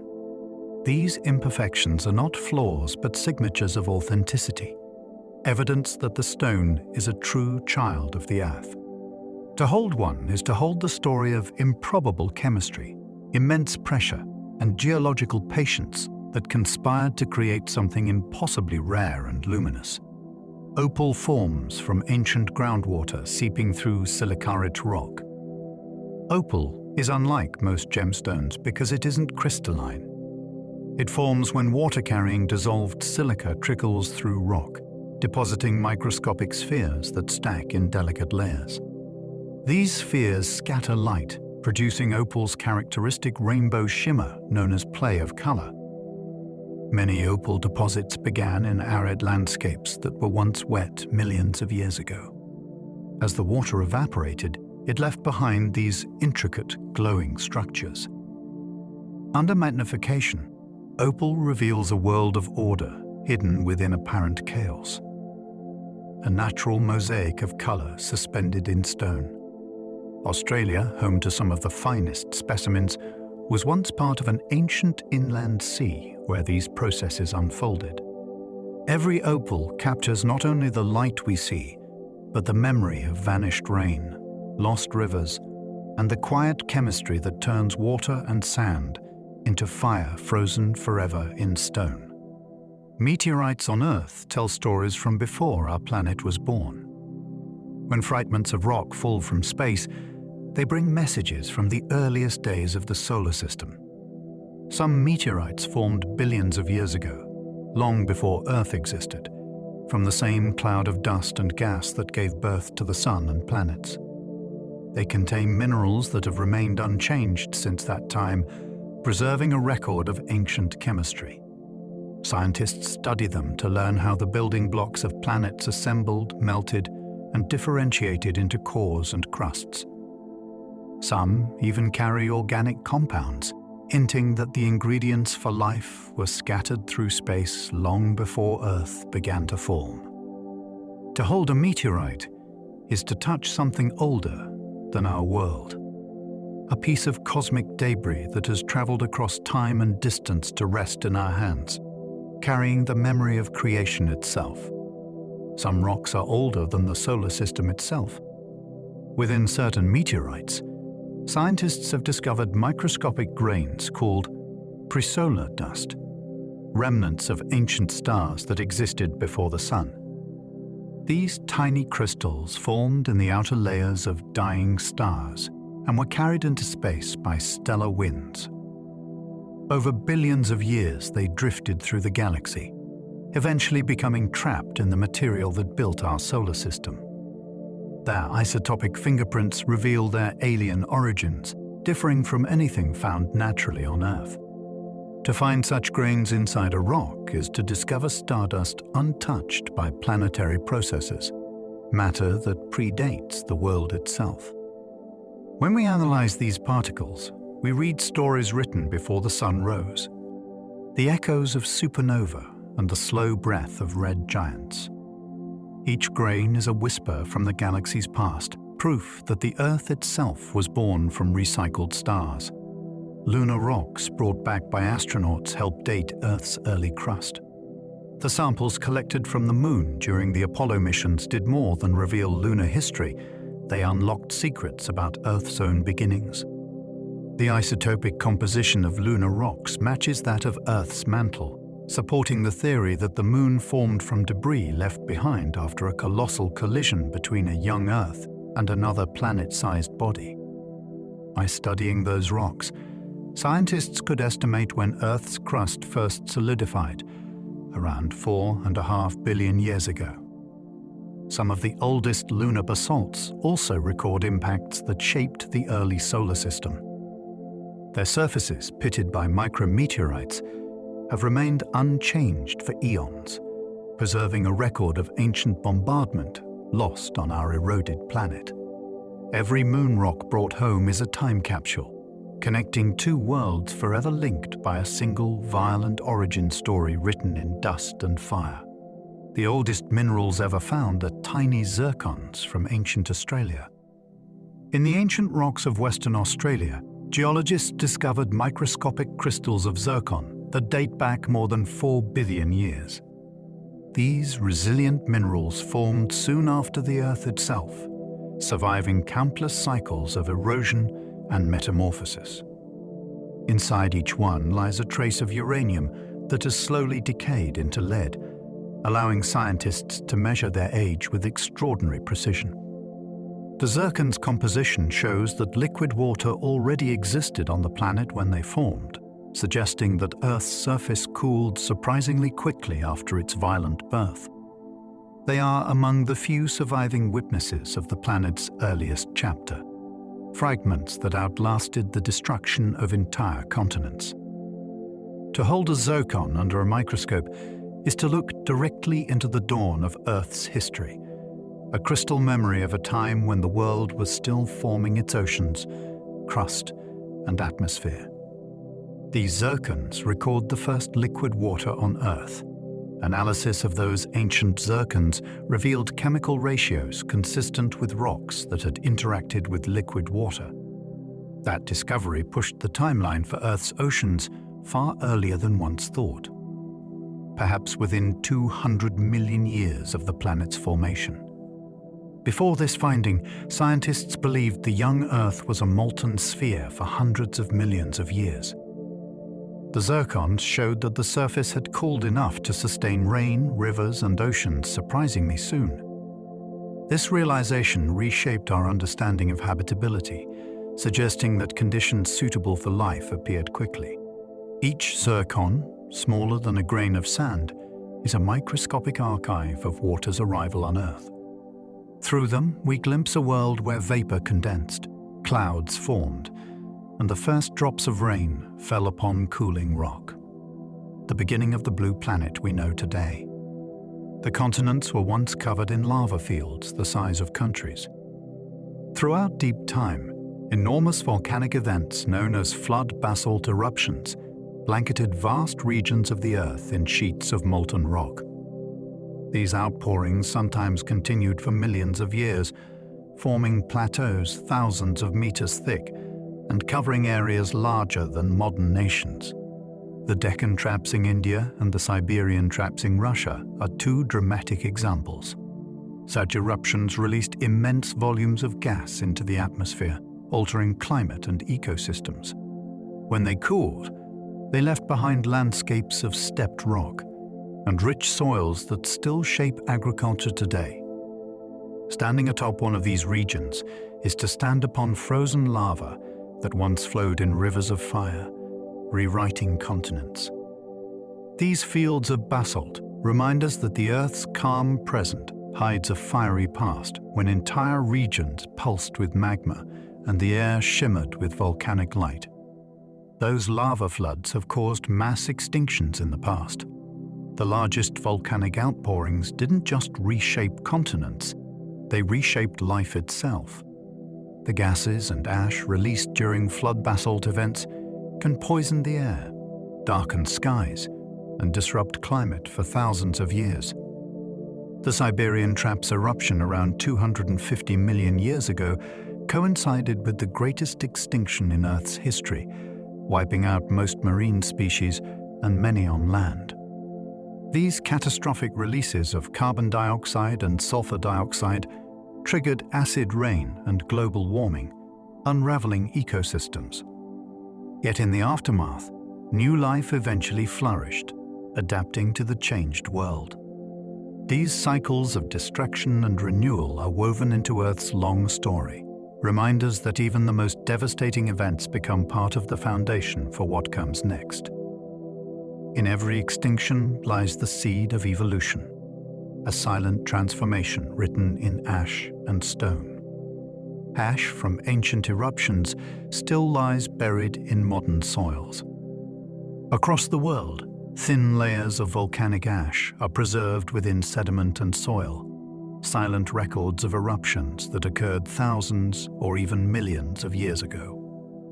Each layer can be traced to its source volcano by the unique chemical signature of its minerals, allowing scientists to match distant sites and build precise timelines of past events.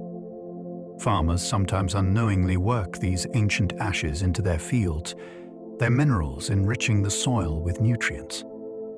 In places like Italy, Iceland, and Japan, volcanic deposits have made the land extraordinarily fertile. To dig into such soil is to touch history, the residue of fire transformed into life.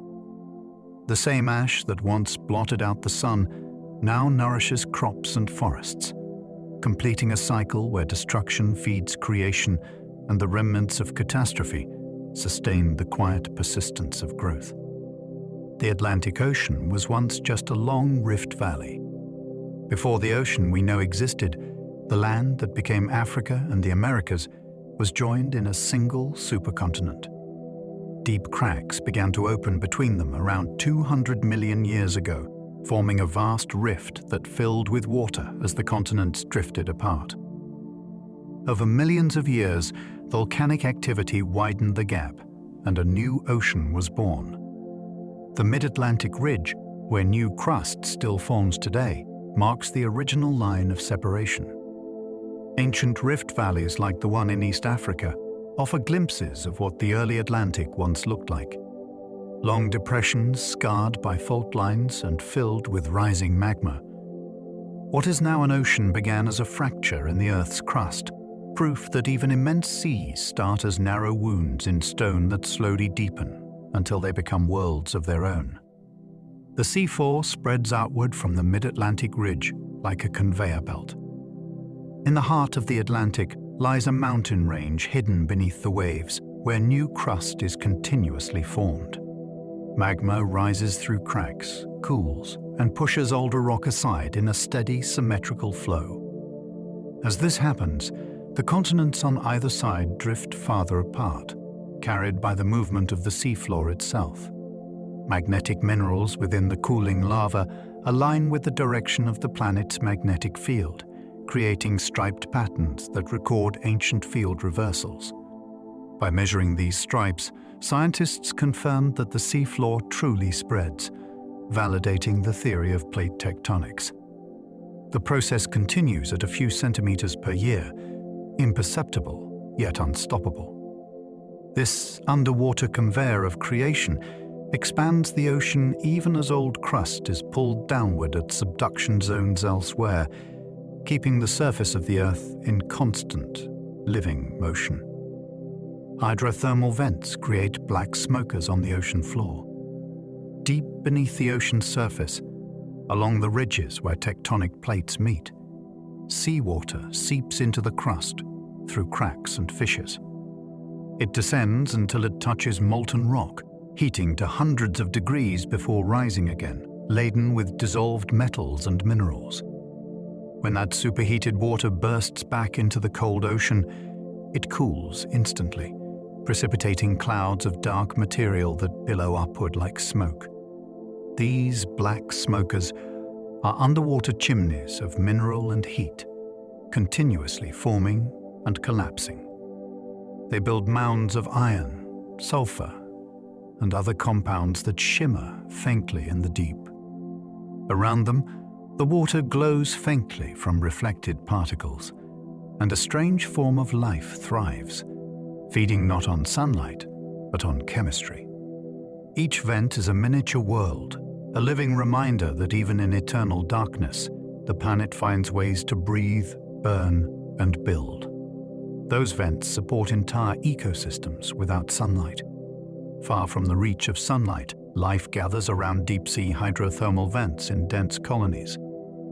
Here, instead of photosynthesis, organisms rely on chemosynthesis, a process where bacteria use chemical energy from sulfur and methane to produce food. Giant tube worms, clams, crabs, and fish all depend on these microscopic producers, forming ecosystems unlike any other on Earth. Temperatures near the vents can swing from near freezing to over 300 degrees Celsius within meters, yet life not only survives but thrives. The discovery of these ecosystems in the 1970s changed our understanding of biology forever, revealing that life does not require sunlight, only energy and water. Scientists now suspect similar environments could exist on icy moons like Europa and Enceladus. The dark ocean floor, once thought barren, hums with life powered by the planet's heat, a partnership between geology and biology still unfolding. Minerals there build chimneys taller than houses. At hydrothermal vent sites, minerals continuously precipitate from the superheated fluids streaming into the ocean. Over time, they accumulate into towering chimneys that can reach heights of more than 20 meters. These structures grow upward as long as the flow continues, layer upon layer of sulfides and other minerals forming intricate columns that resemble cathedrals in the deep. Some collapse under their own weight, only to rebuild again. Within these formations, metallic ores concentrate, the same types humans mine on land. Their shimmering surfaces host entire communities of microorganisms and animals, each adapted to the searing temperatures and chemical gradients. The vents pulse like underwater volcanoes, their chimneys smoking gently in the dark. They are proof that even in the most extreme environments, the Earth sculpts beauty from pressure and heat, crafting elaborate monuments that few eyes will ever see directly. Earth's magnetic field has flipped hundreds of times. Throughout its history, the planet's magnetic poles have reversed repeatedly, swapping north for south. These flips occur irregularly, sometimes separated by hundreds of thousands of years, other times by millions. The cause lies deep within the molten outer core, where swirling currents of liquid iron generate the magnetic field. As these currents shift, the field weakens, reorganizes, and eventually reverses. Evidence of this constant flipping is written in volcanic rocks on the seafloor, where iron minerals align with the magnetic field as the lava cools. Each stripe of opposite polarity marks a moment in this long cycle. Although a reversal could take thousands of years to complete, life has persisted through every one of them without disruption. The phenomenon reminds us that even the invisible shield protecting Earth from cosmic radiation is dynamic, a living force shaped by the movement of the planet's molten heart. During those flips, compass needles would have pointed south. If you could stand on Earth during a period of magnetic reversal, your compass would slowly begin to misbehave. Over centuries, magnetic north would drift toward the equator, then beyond it, until it pointed roughly south. These changes unfold gradually, as the magnetic field weakens, splits into multiple poles, and finally re-establishes itself in reverse. Rocks preserve the memory of such shifts, their magnetic minerals frozen in the direction that was north at the time of their formation. Studying these ancient orientations has allowed scientists to trace the timeline of reversals and the wandering of poles across the planet. Though the idea might seem unsettling, reversals are natural and frequent in Earth's history. They have never caused mass extinctions or atmospheric collapse. Instead, they reveal the vitality of the geodynamo, the deep, unseen engine that keeps the planet's magnetic heart beating across the ages.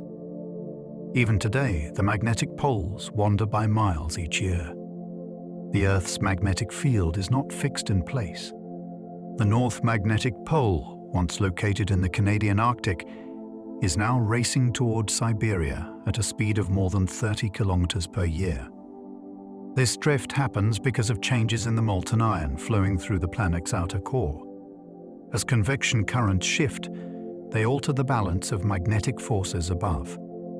Instruments aboard satellites continuously track the pole's movements, updating navigation systems that rely on their position. While the magnetic north wanders, the geographic North Pole remains steady, making the 2 points distinct. To most people, the difference goes unnoticed, but to scientists, the shifting poles are a reminder that the field protecting our atmosphere is alive and evolving. The same invisible motion that guides compasses also reveals the slow liquid heartbeat of the world beneath our feet. The moon stabilizes Earth's wobble, which shapes long-term geology. Without the moon's steadying influence, Earth's tilt could vary wildly over time, swinging from near upright to deeply angled. Such instability would cause chaotic climate shifts, turning frozen poles into tropical zones and back again. The moon's gravity, however, keeps the planet's axial tilt stable within a narrow range.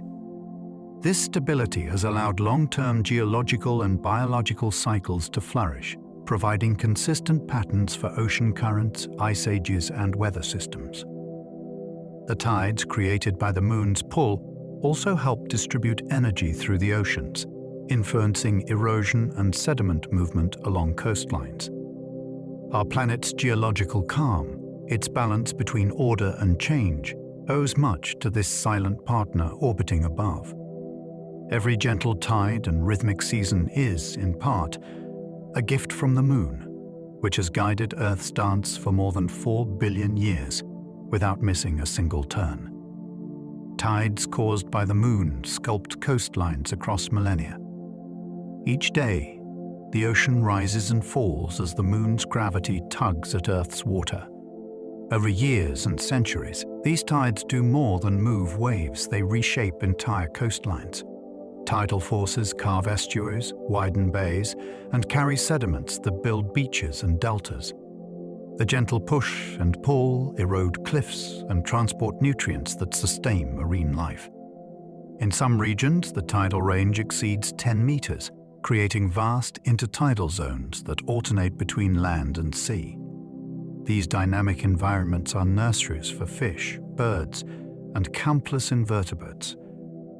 Over geological time, tides have even influenced the formation of continental shelves and barrier islands. The rhythm is ancient and constant, linking the motion of distant celestial bodies to the patterns of sand beneath our feet. The shoreline we see today is a moving sculpture shaped grain by the patient breath of the moon. Coral reefs are living geological structures made of calcium skeletons. Coral reefs, though teeming with life, are also monumental geological formations. Each coral polyp builds a tiny limestone skeleton, and together, countless generations stack these structures upward towards sunlight. Over thousands of years, the result is a reef so vast, it can be seen from space.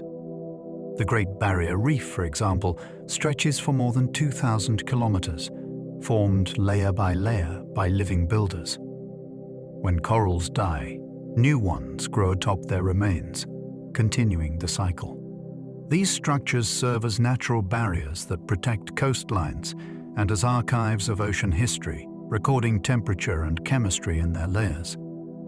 Even fossilized reefs tell stories of ancient seas that once covered modern continents.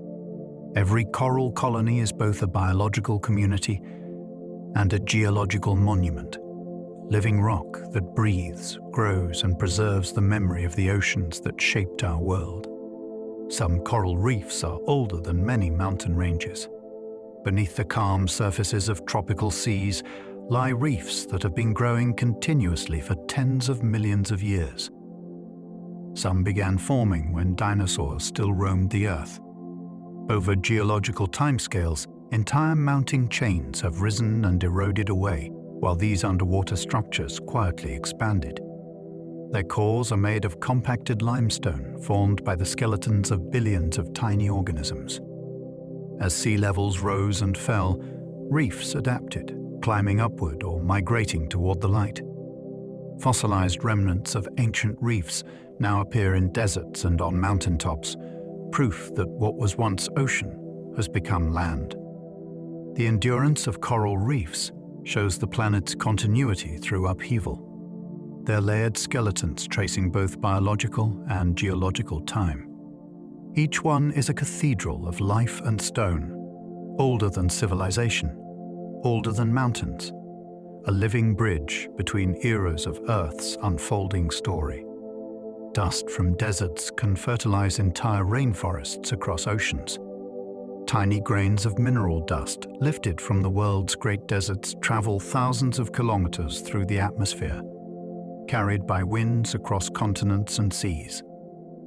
Much of this dust eventually falls upon distant ecosystems, where it delivers vital nutrients.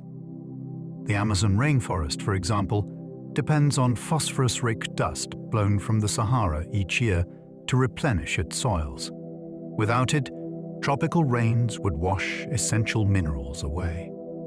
These airborne particles connect ecosystems that might seem unrelated, linking arid wastelands to lush jungles. Satellite images have captured vast plumes crossing the Atlantic, shimmering in sunlight before settling as invisible nourishment. Each grain is a geological traveler, a fragment of rock that left one landscape to sustain another. In this quiet planetary exchange, deserts and forests become partners in an endless cycle of erosion, wind, and renewal that spans the entire globe. Rocks on Earth contain tiny fragments of stardust. Inside certain meteorites, and even within ancient terrestrial rocks, lie microscopic grains that originated in dying stars long before the solar system formed.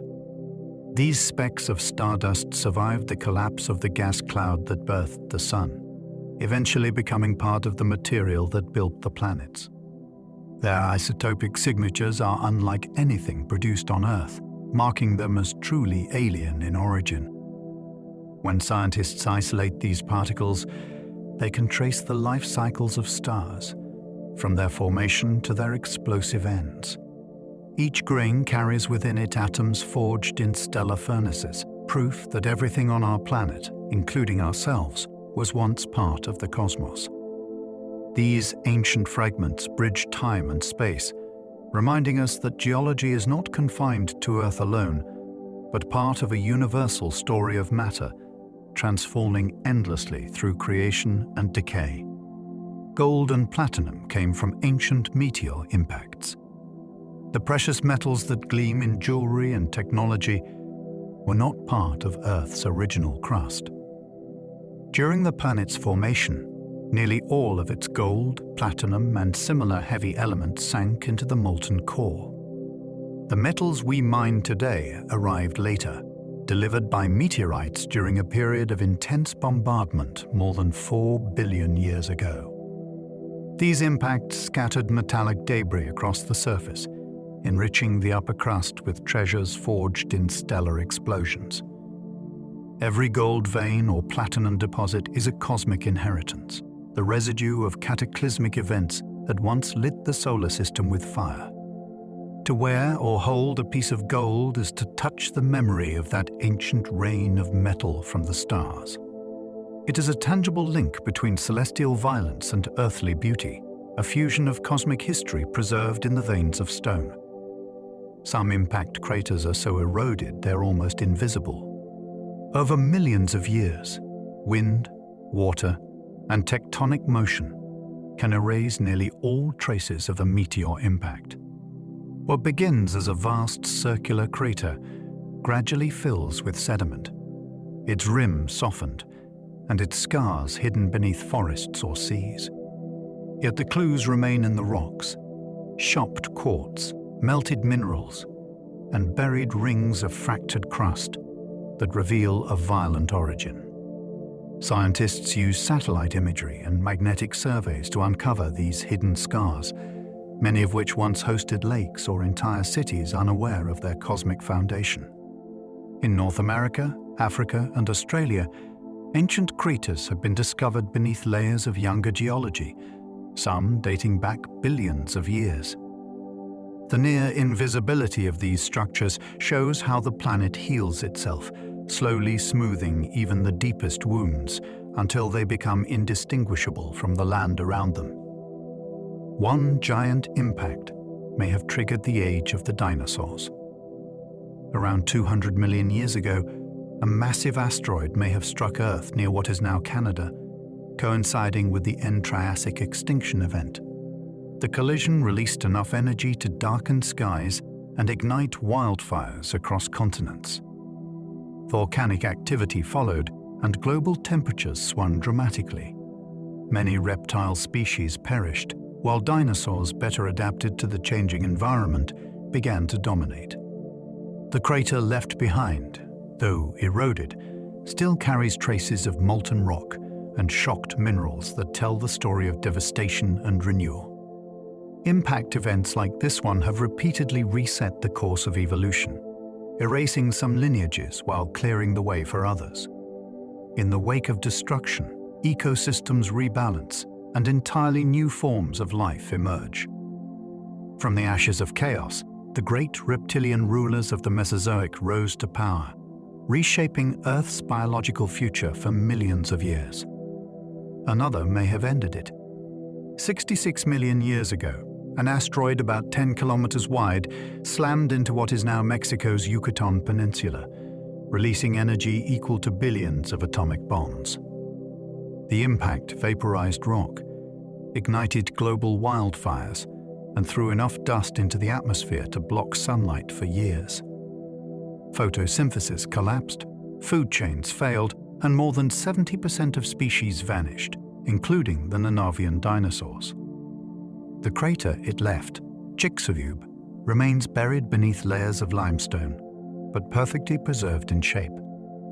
Beneath its rim lies evidence of immense heat and pressure, a frozen record of one of Earth's most violent moments. Yet from that extinction came the rise of mammals, and eventually humans.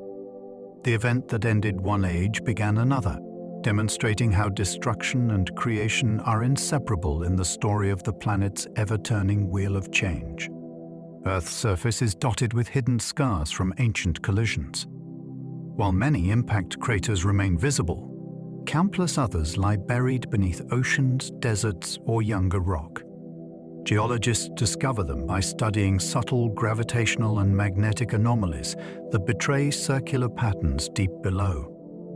Some of these hidden scars mark the sites of collisions so ancient that they date back to the earliest eons of the planet.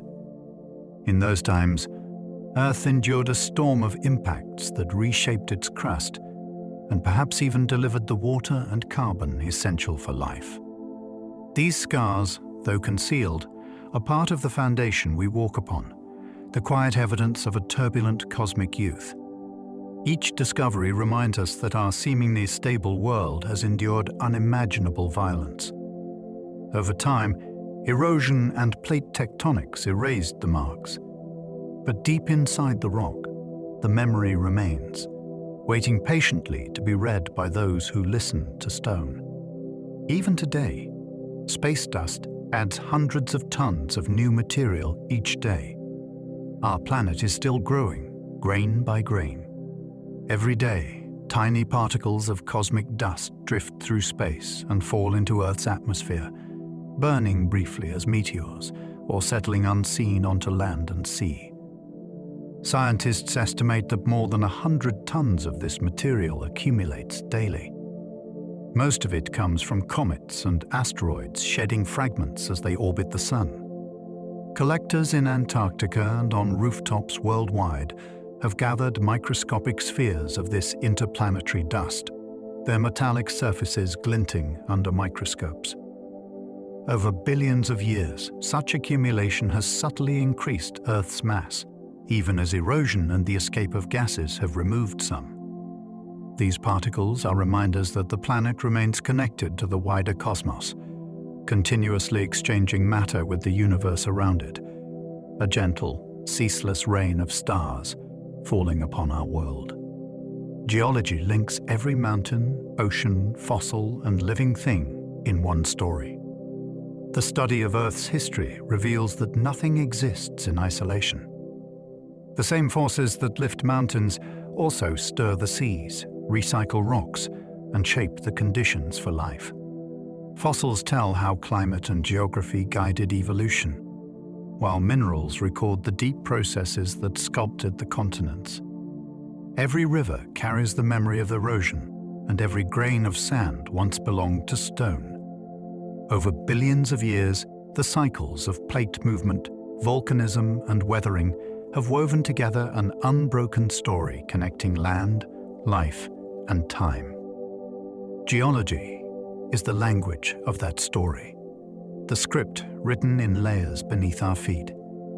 It reminds us that the world is both ancient and alive, that everything we see and touch is part of an ongoing transformation, and that by studying the Earth, we are reading the autobiography of the planet itself. The rocks beneath our feet are the planet's memory, written in stone. Every pebble, cliff, and mountain is a page in the vast diary of Earth. Within their grains lie records of ancient seas, fiery eruptions, glacial ages, and the slow drift of continents. Radiometric clocks measure their ages, while fossils and mineral patterns reveal the climates and creatures that came before us. Rocks remember pressure and heat, flood and drought, creation and decay. Together, they form the grand archive of time, the evidence that the world is always in motion yet endlessly patient. Standing upon solid ground feels like permanence, but in truth, we stand atop history in motion, a crust forever forming, breaking, and reforming. To listen to the Earth is to hear its long, quiet memory, the murmuring of stone recording the story of a world that has never stopped changing, growing, and remembering itself. The world beneath you is always moving. Even now, as you rest, the ground turns slowly under stars that once forged the minerals in your bones. Beneath the quiet crust, molten rock flows in endless cycles, shaping continents that drift like slow clouds across a sea of stone. Geology reminds us that change does not always roar. Most of it whispers. Mountains rise grain by grain. Oceans open wider than memory can hold. Every pebble, every crystal, every grain of sand carries the trace of time so vast that our own stories seem like brief flashes of light. Yet those flashes are part of the same pattern, written into the same fabric of the planet itself. Somewhere deep within the Earth, pressure builds. Somewhere else, it eases, and a new rock begins its long transformation. Far above, wind grinds stone to dust, and that dust drifts across oceans to feed life. Everything that ever was becomes something new again. The planet breathes in the slow rhythm of stone, and we breathe with it, without even knowing. You might think of the places you have walked, the sound of gravel beneath your feet, the roughness of a cliff face, the warmth of sand between your fingers. Each is a story told in minerals, shaped by time and touch. The world is not just alive on its surface, It lives within itself, turning memory into matter, turning silence into form. As you drift toward sleep, let that thought sink in like rain through soil. Imagine the deep pulse of the planet beneath you, ancient and steady. Let it quiet your thoughts and slow your breathing. You are part of this story too, a brief moment in a vast unfolding world that remembers everything. If you enjoy these quiet journeys, I invite you to like, subscribe, or share a thought below. It helps others find their way here too, one sleepy soul at a time. For now, just breathe. Let your eyes grow heavy. Let the planet cradle your thoughts. Still, patient, and eternal. Sleep well and good night.